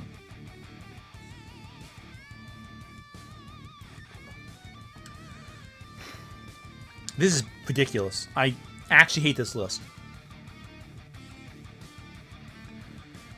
Watchmen at 26 is fair, placement-wise, but, like, I would still put it higher and below Superman 3? Really? No. DB Dussel. DB Do 5L. Thank you, Super Chat. Batman Forever, the gold standard for DC movies. Yeah, I think Batman Forever should be top 20. That's fair to say. Justice League above Watchmen? The theatrical version of Justice League above Watchmen? The theatrical version of Justice League above Constantine, above Aquaman 2, above Batman Forever? And I just realized they haven't put the Flash down yet.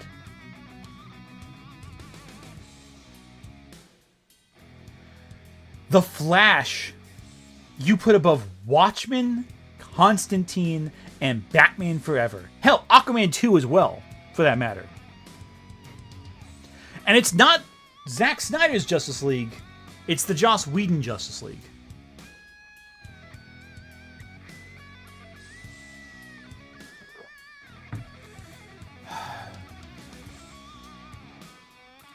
Okay.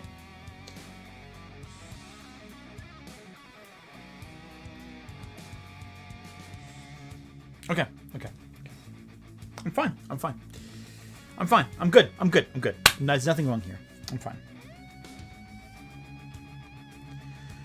Wonder Woman 84 above Batman Forever and Constantine and Watchmen. I'll be honest, Aquaman 2, better sequel than Wonder Woman 2. I don't think this movie's really good. This is one that gets worse for me as time goes on. When I first saw it, I'm like, oh, it's alright, it's fun. But as it sat with me and I thought about it more, I'm like, actually, I kind of don't like this movie all that much. Like, that was like the big... And I was really hyped for this film, too. I was so excited to see the cheetah and all that, and then, not so much. Superman Returns below Superman 3? This is... Superman Returns above... Where's Batman v Superman on with this? Okay, finally, Superman 3 is in the middle of the list. I think Superman 3 is worse than Superman 4. Richard Pryor is so frustrating.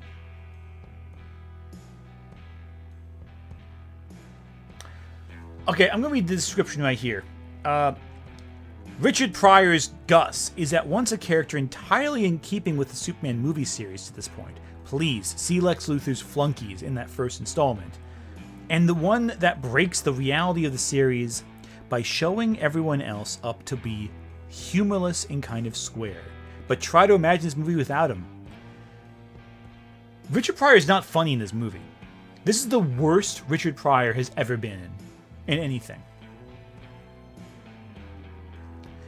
Thank you for Super Chat. Theatrical Justice League is Justice Weeg from now on.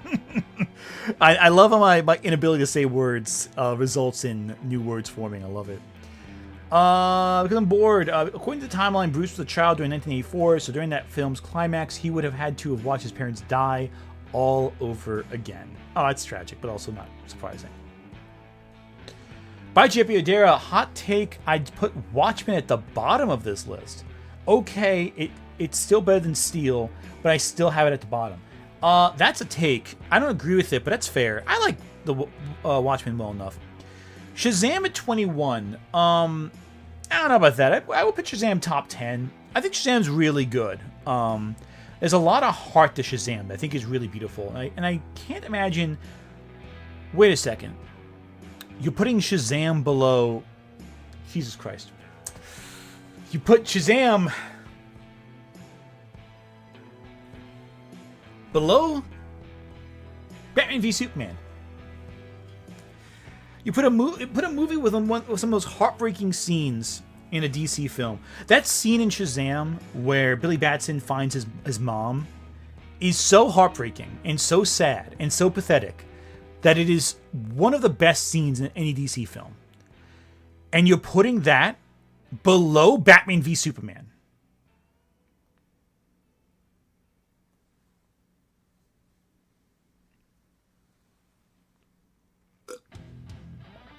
I'm gonna crash out. X-Men Superman fan, thank you for Super Chat. Barbara Ann Minerva is British, so is Constantine. And yes, I'm one of those zealous Hellblazer fans that calls him by his real name. Constantine, rhyming with time, like in the comics. Constantine, I'm sorry. Constantine. That's fair. Terminal Sanity. The end of Constantine has one of the greatest scenes in comic book film ever, flipping off the devil at the gates of heaven. 100%. Hell, that's one of the best Satan performances in anything. Period. That scene is fantastic.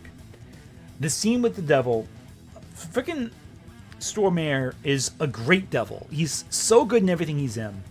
He's so good in Fargo. He's so good in Big Lebowski. He's so good in Until Dawn. But this is like his best performance, I think, as the devil. Also getting killed by Comstock Nathan's in Lost World is pretty fun too, but that's another story.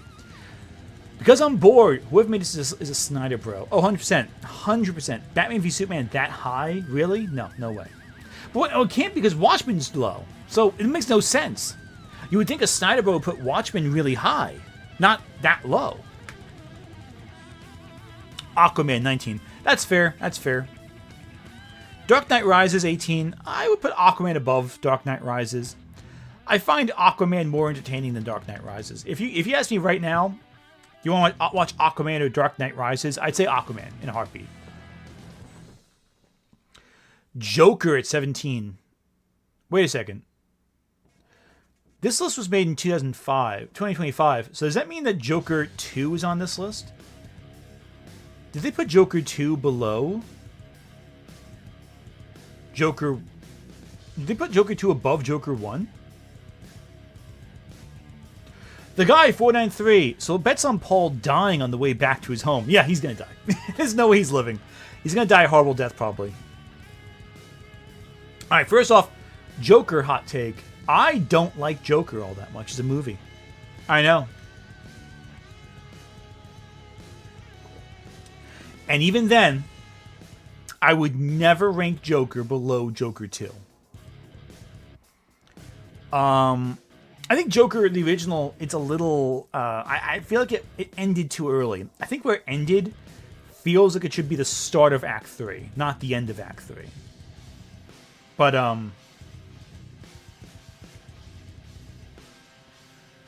we already got... Original Suicide Squad's already on here, which is wild. Even after New Superman, I still consider Return to be my favorite. I felt it was a great character study of the character. Also, it's just dual. Dual. E is the first letter of the alphabet. DB dual. Okay, I see. Oh, I see. That makes more sense. Okay, fair enough. Thanks for the heads up there. I don't like the Joker being this...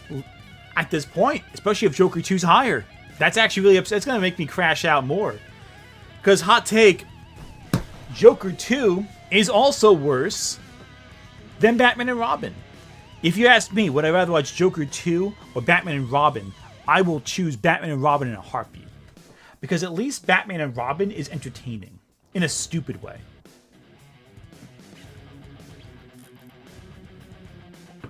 Also, I gotta ask myself, is it the Joker as a movie I don't like?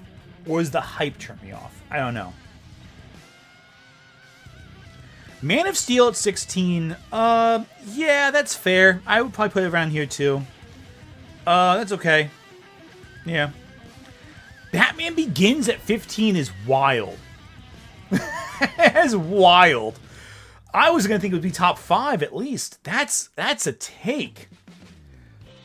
Honestly, as a Batman film, I know I'm critical of Nolan's trilogy as Batman adaptations.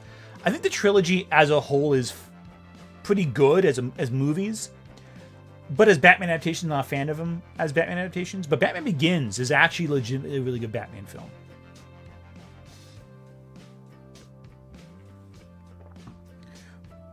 Joker Folie à Deux. I'm sorry, that's how you say it, right? Folie à Deux. No, Batman Begins at 15 is wild. Especially considering it means it's below Zack Snyder's Justice League. The Batman at 14? The Batman at 14. Wow. That is a take. I put Batman at number 1. The Batman. I would put the Batman at number 1, honestly. I think it's the best one. The best film in DC's history, I think.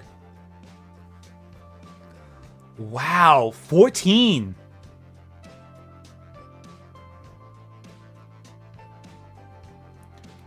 That should be much higher. I'm sorry. That I'm actually upset by. That's not right. Batman 89. I think Batman... Okay, another hot take. Batman 89 is a top 10 for me. I think Batman 89 is fantastic. I love the Tim Burton Batman movies. Is it written by Paul? Yeah, it probably is. Batman 89 is a great movie. I'll tell you. It's fantastic. I think it should be top 10.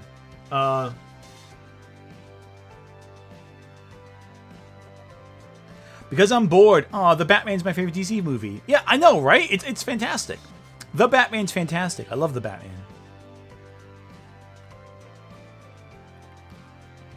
Yeah, this is wild. I love Batman 89. I know it's dated, but like, you know what I love about Batman? You know what I love about Batman 89 though? I love how it captures a vibe of the 80s. Like, it feels so of its time. And I also love how there's a mystery here about who Batman is. Like, I like how they play up who is Batman? Who is Bruce Wayne? What are their lives like? Like, we're discovering it for the first time.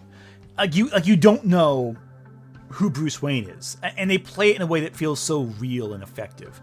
I like the idea that you think it's going to be a mystery. And all this is below the Flash, by the way. The Flash still hasn't come up yet. So they put the Batman below the Flash. Adrian Parchman. Fun fact, Jezebel said that Lady Gaga's Harley Quinn was going to be better than Margot Robbie. And it's before that Joker 2 came out, by the way. Yeah, she would say that.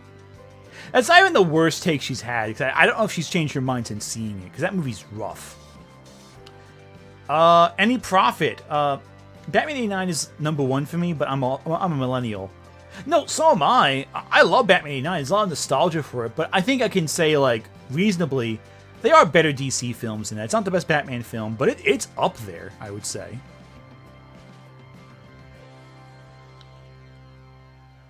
Zack Snyder's Superman at 12. I don't know about that. Is Zack Snyder's Justice League... Sorry, Zack Snyder's Justice League is about 12. Is Zack Snyder's Justice League better than Justice League? Yes. Is it top 15? No. But it could have been if they cut out an hour of the film. I think it needed to be trimmed down to 3 hours. I think if it was 3 hours long, it would have been perfect. There's a lot of scenes that just don't need to be there, like the acapella singing scene in Norway. Both end credit scenes could have been skipped. There's a lot that could have been trimmed, I think. And it would have been like a little tighter, more faster paced. SMJT, thanks for chat. This list is so bad. Iron Fist should genuinely top it. Honestly, at this point, I would love to see Iron Fist top this list. Because I'm bored, maybe they just don't have the Flash on the list. Oh, you know they do. You know they do. James Gunn's Superman at 11. I don't know about that. I think it's a top 10 for me. I think James Gunn's Superman's fantastic. And I like it the more I think about it. Jesus Christ. You put the Flash above James Gunn's Superman.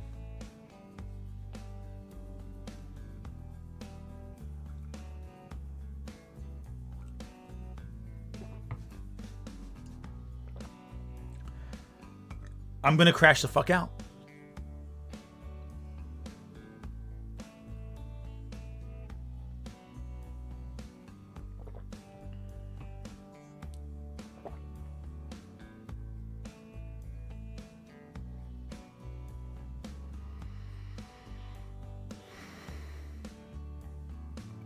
Shit ain't right.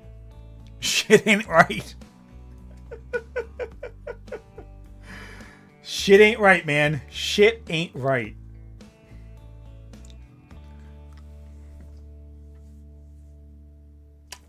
Let's continue. Blue Beetle 9. Underrated film. Blue Beetle, very underrated. I think top 15, certainly. Number 9, no, but it's a top 15. I like Blue Beetle quite a bit. X-Men Superman fan, what is this list? The Batman and Superman should be higher, like top 5 or top 3. Oh yeah. No, I agree. But you see, the Flash being ranked above the Batman and Superman has actually broken my brain, and I'm unable to comprehend any more emotions in a simpering, okay, that's fair. Check the article date. It has to be April 1st. No, it was July 10th. July 10th it came out. Blue Beetle is Blue Beetle's underrated. I will say that. Blue Beetle is very underrated. But it's a good film. It's not a great film. I think Blue Beetle is a very entertaining movie, and I hope we see more of this character. Wonder Woman at 8. At 8's a fair place. I think that's a good placement for the original Wonder Woman. That's fine. That's good. Yeah, I'll tell you, I agree there, dude. It's unpredictable. That's very true. It's not what I expect. Yeah, I mean, I wouldn't put Blue Beetle top 10. Finish it. Yeah, right. This is fair. Wow. Superman the movie at 7. Oh, I don't know about that one. I don't know about that one, Chief. That's a top 5. That movie's a masterpiece. That's like a great movie. It's not even, I know it's dated, sure, but that's like a great movie. That's like, there's something so intensely emotional about Superman the movie. To put it at 7, I'm actually upset by that. That one actually bothers me quite a lot. And we still haven't gotten to Joker 2 yet. They put Folie à Deux over Superman the movie. It should be top 5. Superman the movie is an automatic top 5.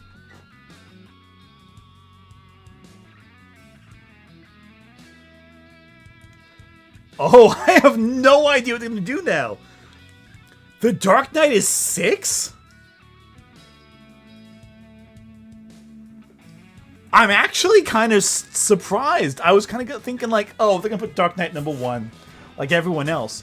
So that means, hang on. So they got to have Batman Returns. That's the only Batman movie we haven't done yet. Superman 2. Joker Folie à Deux. What else is there? Am I forgetting something? There's something obvious I gotta be forgetting. Do they have Mask of the Phantasm because it's like a theatrical film? I don't know. I don't know what they're gonna do. Because I thought going in, the Dark Knight, the Nolan films probably all the top 5. But like, wow, I'm dead wrong. No, Batman v Superman's already been done. Supergirl is the bottom. They've done Supergirl already. The Suicide Squad's gotta be up in top 5. Okay. Oh, they're gonna have Adam West Batman on the top 5, aren't they? Okay. And Birds of Prey. Okay. Birds of Prey at 5. I love Birds of Prey. I think it's a really good movie. It's a good movie to watch at midnight when you're half awake, especially. I would not put it top 5 though. That's a top 15. I put it alongside Blue Beetle, honestly. They're both really good. But like they're not like top 10. This is interesting. The Guy 493, the worst thing about Joker films, pretentious. This has to be a control.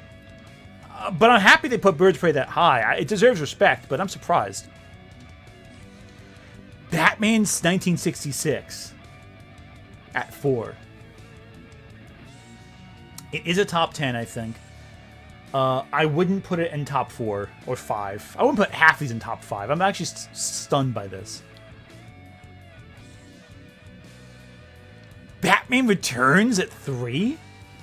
Okay, that means Joker Folie à Deux is the best Batman film? According to this list? I love don't get me wrong. I love Batman Returns. I think it's fantastic.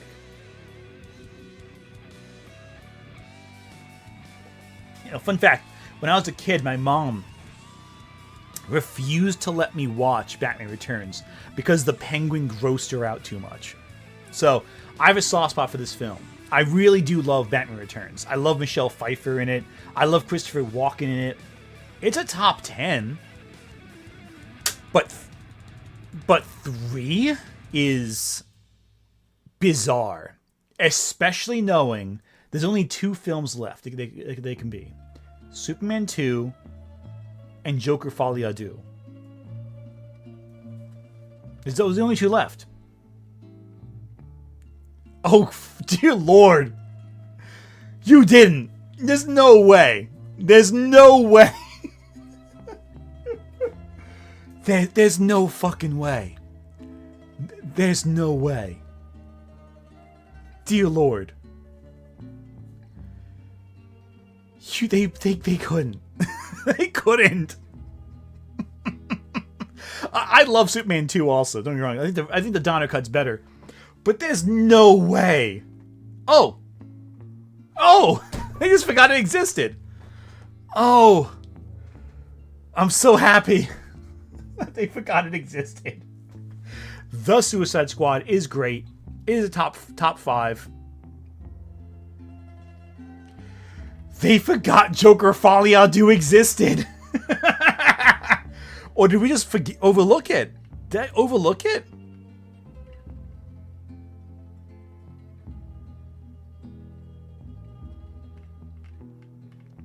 They completely overlooked. I didn't skip it, did I?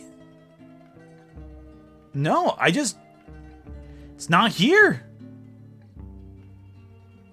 They remembered Return to Swamp Thing, but they forgot Joker too. Oh, thank God. I was gonna say, if they put Folie à Deux above the Batman, you know what? I'm okay with the Suicide Squad being that high. That's okay.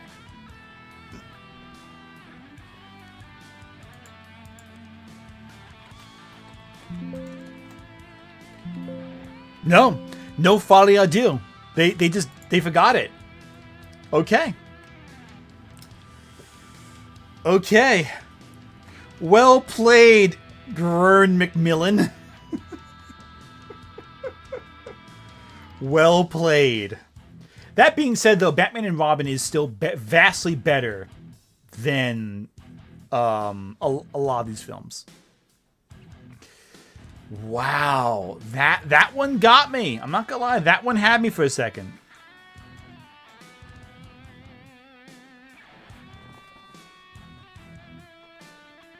Adrian Parchman, what's No V for Vendetta? You have The Watchmen on the list. Also, would John Hamm be a good Hal Jordan? Ooh, that would be pretty good. That would be not a bad option. That would be a pretty good Hal Jordan. SMJT, thank you Super Chat. Joker 2 at number 0 and Iron Fist -1 is fair. Yeah, that's fair. Iron Fist tops. Iron Fist tops. I love it. I love it. That's great. That's fantastic. Okay. Why not do a tier list or ranking for DC films? That's fair, actually. I would be down for that. You know what? I would do that. I was considering something like that at some point. And, you know, just because we're here, just because I'm curious, I want to see what they do. Okay, here we go. God, Vulture, what is with you in your rankings? Oh, here we go. Here we go. Every X-Man ever. Oh, I'm not doing that. I'm not doing that. Entertainment Weekly has a list of every X-Man ranked ever. Should I look at it? Chat, do you want me to look at this? 1 second.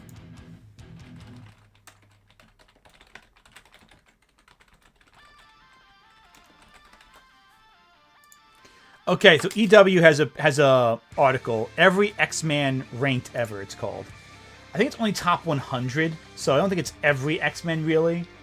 Just like 100 of them. But, alright, chat, we're curious about that? Okay, here's what I'm going to do real quick. We'll run to the bathroom for a second, just for a bathroom break. And then when I come back, we'll take a look. Right back, y'all.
Okay, I'm back, y'all. I'm back. I have returned.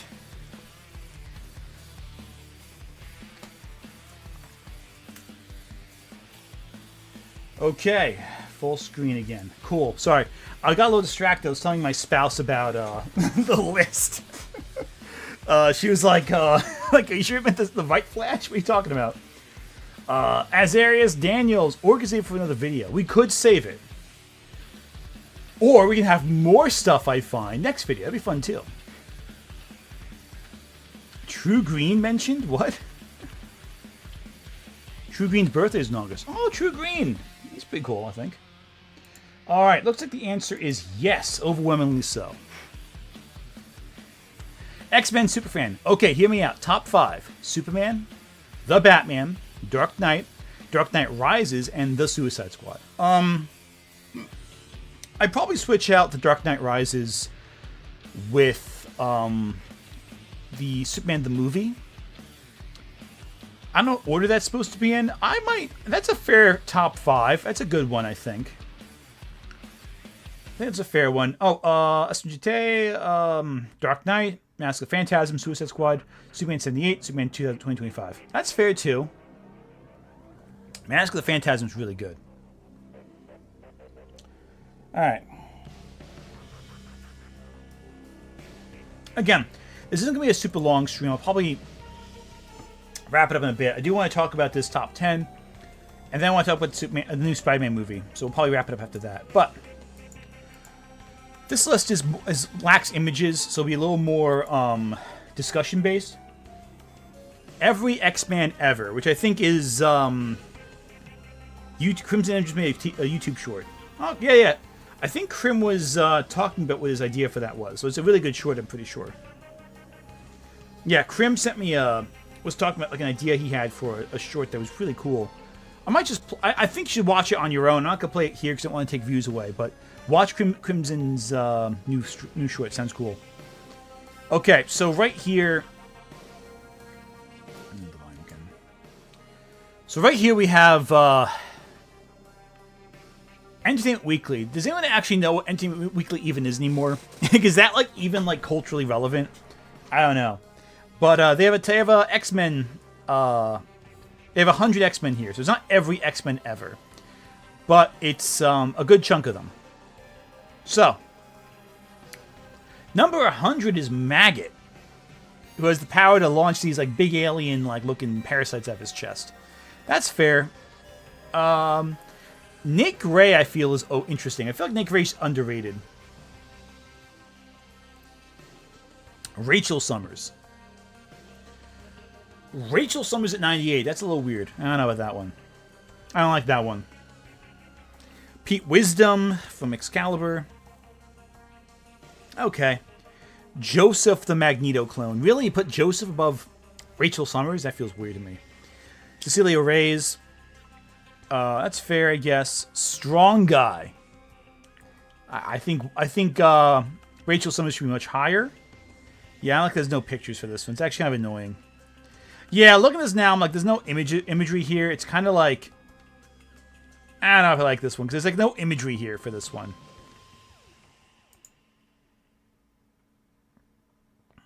Oh, here we go.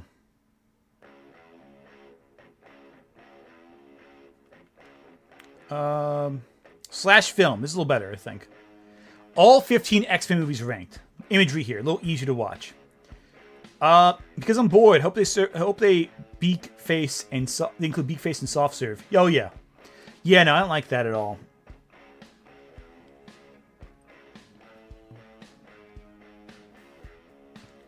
Yeah, I don't know. I don't like this one. Okay. X-Men movies a little different, little easier to have. Yeah. Also, 20 is easier to talk about than 50. 15 is easier to talk about than 100, I think. X-Men Origins Wolverine. Underrated, I think. I don't think it's as bad as people say it is, but it's still not good. Very, very, very cheap fun, I think. Last Stand. I think it's terrible.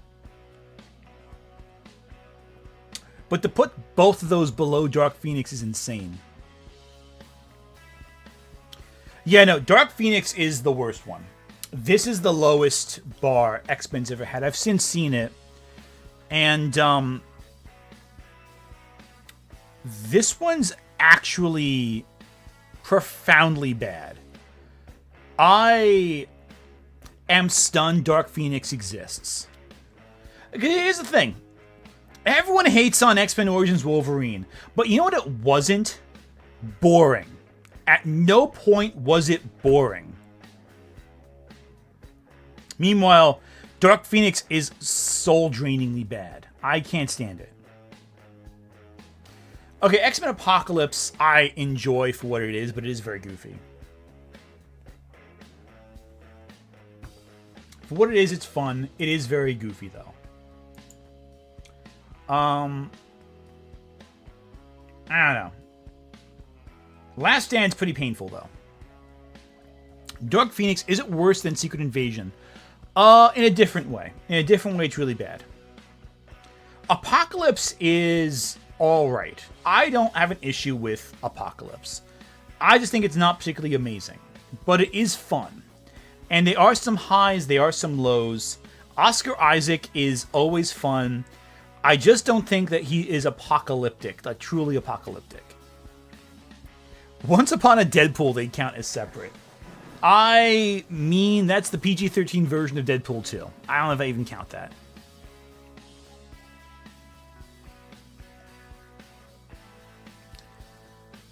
I do like the Princess Bride parody at the beginning. That's pretty fun. Deadpool 2 that low is kind of weird to me. I like Deadpool 2. I think it's pretty fun. It's cool. New Mutants. I would put Deadpool above New Mutants. I've since seen it. Missed potential, I think is the best way of putting it. It's a missed opportunity. I think that Anya Taylor-Joy and what's her name? Maisie Williams. I think they're both fantastic for who they play. But I just wish they were in a better movie, I think.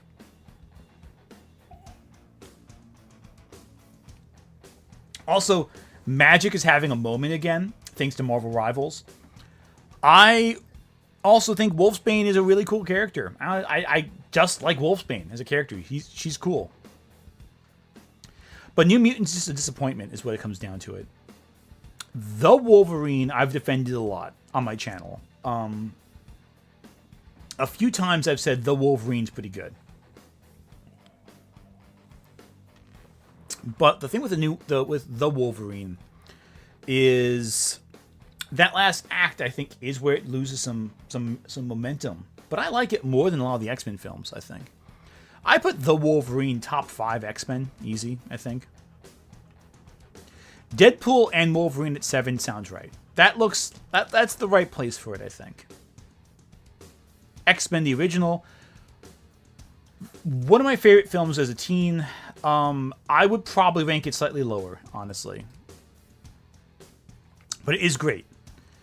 The original Deadpool at 5. Yeah, that's fair, I guess. Days of Future Past, that's fair too. First Class, 3. Yeah, that's fair. And then 2 is Logan. And then 1 is X-Men 2. I would switch the top 3 around. I would put Logan at 1. I put First Class at 2. And X3 at 3. X2 at 3. But they're all very close. They're all really fantastic.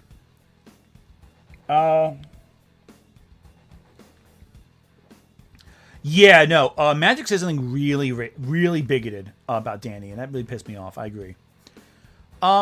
Days of Future Past, though, at 4, I think is fair. Though I do think it's a really good film. Logan should be number 1. Logan is the best X-Men movie. By a lot. It's one of the best superhero movies.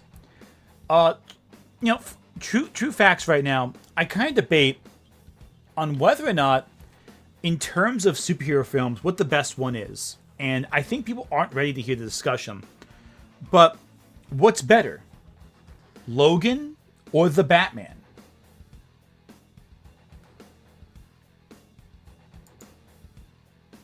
Let me ask chat. Chat, what's better? What's the better film?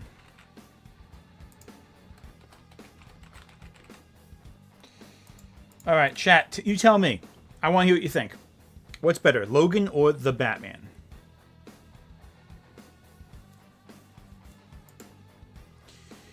Logan's doing pretty well. I think Logan's a fantastic film. Also, Mystique should never be a lesbian. Mystique should be a bisexual because she's a shapeshifter.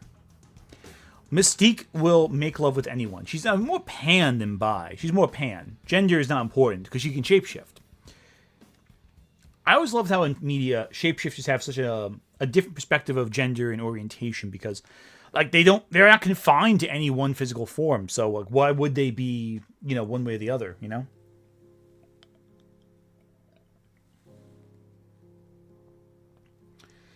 Do the definitive ultimate superhero tier list. Ooh, that's a rough one. I'll do another stream. Maybe another stream of mine, I think. Another topic for the day. Because I'm probably going to end this stream early because I do got to finish up work on my upcoming video, which is behind schedule on my end. Oh, beautiful.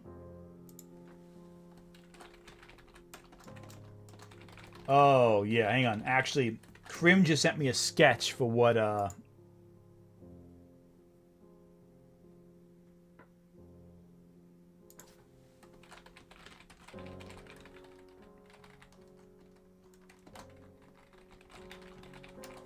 Yeah, no. Krim just sent me a sketch for the thumbnail for Friday's video, and it's looking pretty good, honestly, because it's I'll tell you right now, the more I dig up on this Wizard of Oz thing, the worse it gets.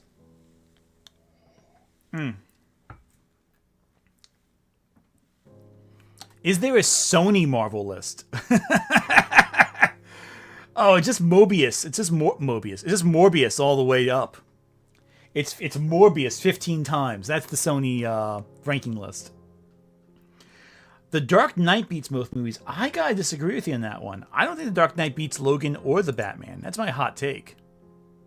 Man, we're deadlocked. Wow. Okay, it's close. It's really close. So, I guess I'll say it right now. Friday's video is going to be about the Wizard of Oz.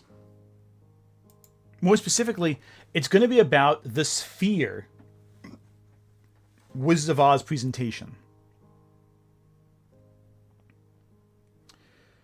And it's going to be horrendous. This is everything wrong with modern entertainment in a nutshell. It is the death knell of Hollywood. The Wizard of Oz Sphere exhibit is so horrible and so heinous. I actually hate everything about it, and I have no respect for the people who thought it was a good idea. Have you all seen this yet? Have you seen any of this stuff? Let me get a bit up for you. 1 second. So, I'm just going to show you this right here. This is real. The Wizard of Oz as you know it, and the Wizard of Oz at the Sphere. This is at the Sphere in Las Vegas.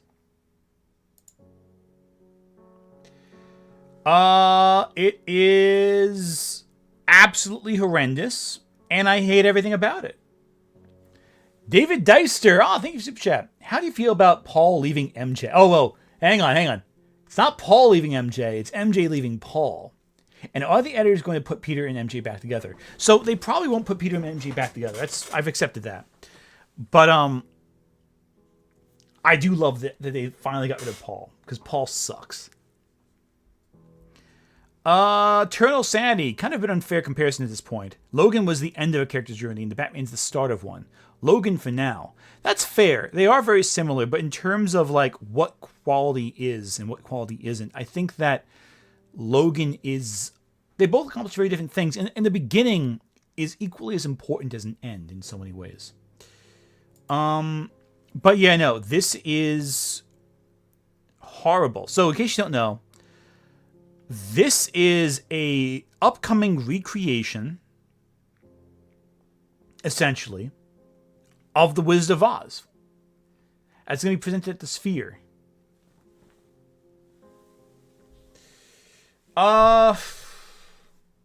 Yeah. Apparently it's not all AI, that's true. I know that. I'm going to be talking about that more in detail in my video on Friday. I actually had to rewrite some of the video to discuss that topic as well. But a lot of it is, but at least some of it is AI to some degree. Though how much we don't really know for sure. Liquid is back. Bring back the Wheelers. Yeah, exactly, right? Yep, no, this is pretty bad. Okay. Now, I mentioned before we're going to end today a little early because I do want to get started working on my video. But I do want to talk real quickly before I log off about the upcoming Spider-Man No Way Home. Brand New Day movie. And all the bizarre rumors coming out of it, because there's a lot that's being discussed, and a lot of it is a little contradictory. I do have to say I love how. Let me bring up an article here. 1 second. Why are you playing Christmas music? Why is it all the Christmas songs? Here we go. Hang on a second. Let me get the.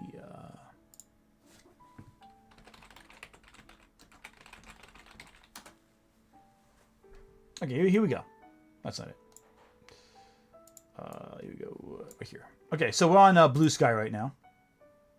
Yeah, Liquid is back. Bring back the Wheelers. Yeah, exactly. Okay. So, that's not right. 1 second, sorry. Got all messed up on my end. Cool. So, right here, look at this. Look at that.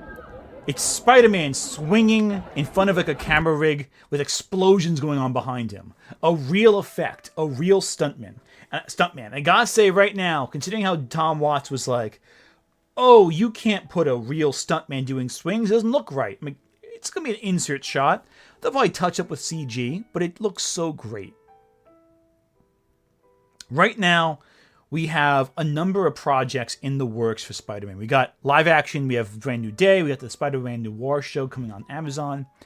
We got Spider-Man Beyond the Spider-Verse, but we also have a Spider-Woman and Spider-Punk spin-off movies, as well as Your Friendly Neighborhood Spider-Man Season 2, and I'm hyped for all of it. I'm a huge Spider-Man fan. I love Spider-Man. He's my favorite superhero. So the fact we're getting so much more good stuff, it feels good. It feels really good. And look at some of this stuff right here. Look at this. We got Spidey on a tank. Look at that.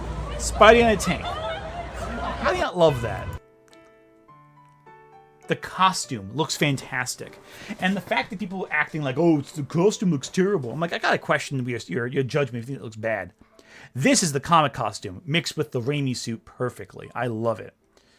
You got Tom Holland posing as Spidey with kids. How do you not love that? Like, it's just such a good production. And like, I think what's interesting is that, like, this shot right here, this shot has some aura. And I love a good look at the Spidey logo in the back. It's a perfect logo. This is a Spider-Man suit. This is... Everything about this makes me so hyped to see this movie. This is Spidey. I am so excited. Yes, I have seen the AI-generated nonsense. It is disgusting. I've seen that. Nick Wolf. Call it lowered expectation, but I kind of really like Dark Phoenix. No Logan. Professor X is a jerk. Pietro's nerfed in a fun way. And I like the train fight. Hey, you know what? You're allowed your opinion. I just disagree with it profoundly. I really disagree with that one. You allowed it. That's cool if you like it. Wasn't for me. I'll put it that way. Yeah, no. I hate the AI generated. That's smut. I feel a little bad about going past that. But yeah, no, this suit's perfect. Look at this suit. This is a perfect Spider-Man suit. Raised webbing. Fully fabric. It's not like a CG monstrosity. It's actually a suit, which is remarkable for the MCU. I love how it doesn't perfectly fit. There's some folds in the suit. It's wrinkled a little bit at times. It looks fantastic, and I'm here for it. Like this is this is what Spider-Man should do. Like he's like reaching out to he's excited to see fans. I love how some of it looks like just like out of a Steve Ditko comic. Like I love the Steve Ditko art in some cases. It is so good. Just excellent. Overall excellent. I am, again, oh, look at that little kid. There is something to be said for superhero fatigue and it being like a thing and all that. But like, there's something about the way that everything looks right here that's so perfect. And I gotta say right now, I don't know who the big bad's gonna be. I think the majority of enemies are gonna be henchmen. I think what they're gonna end up doing is have various supervillains as like people to punch. And if they go for like pretty nonchalant bad guys like again Tarantula or people like that, that's cool. I think Miss Negative is gonna be a big. I know they're saying Miss Negative's not gonna be in it. I don't believe that. Scorpion's gonna be the big muscle that he fights. I love how Punisher is back because Punisher, people forget, started as a Spider-Man villain. People forget that Punisher was originally a Spidey villain, essentially. I think they're gonna have Hulk be just like a chaotic force, especially if Mr. Negative shows up. Like either the Scorpion's gonna do something to Hulk or Mr. Negative will. That'll make the Hulk go nuts. I'm excited for that. Like, all this is just so cool. I love it. This is the kind of stuff I love and I live for. And I'm really hyped for it. Anyway. This gives me hope for the future. Because, again, with Avengers Doomsday coming, there's a lot of reasons to be a little cynical. That there's going to be some roughness with the landing of the multiverse saga. But I'm really hyped for it. I'm really optimistic with how it's turning out. I think it's going to turn out really well. All right, I'm going to end today's stream a little early so I can have enough time to work on my video for Friday. I put myself behind schedule. It's my own fault. So I'm going to back off now and let you all get some rest tonight. Who's streaming right now so I can have you all raid someone? Who can we raid? Let me find out. I'm going to see who we can raid together. So don't go anywhere yet. Let's figure out a raid part. I want someone to raid right now. One sec. Who do we redirect to? Okay, other channels. We got Shout. We got who's online? Let me cheat real quick to see who's online right now for my group of people. Oh God, freaking he's playing. Okay, one sec. Let me take a look. Who do we got going on? Oh, True Green is online. Oh, that's fun. Should we rate True Green? I don't know about that. I don't know True Green at all. Channel Awesome. Okay. Oh, Lilygoth ended stream just recently. That'd been a shame. It would have been fun to raid her. Yeah, side stream is done. Yeah, I can't think of anyone streaming right now, so I might just send you guys off to you know what I'm gonna do? I'm gonna send you off to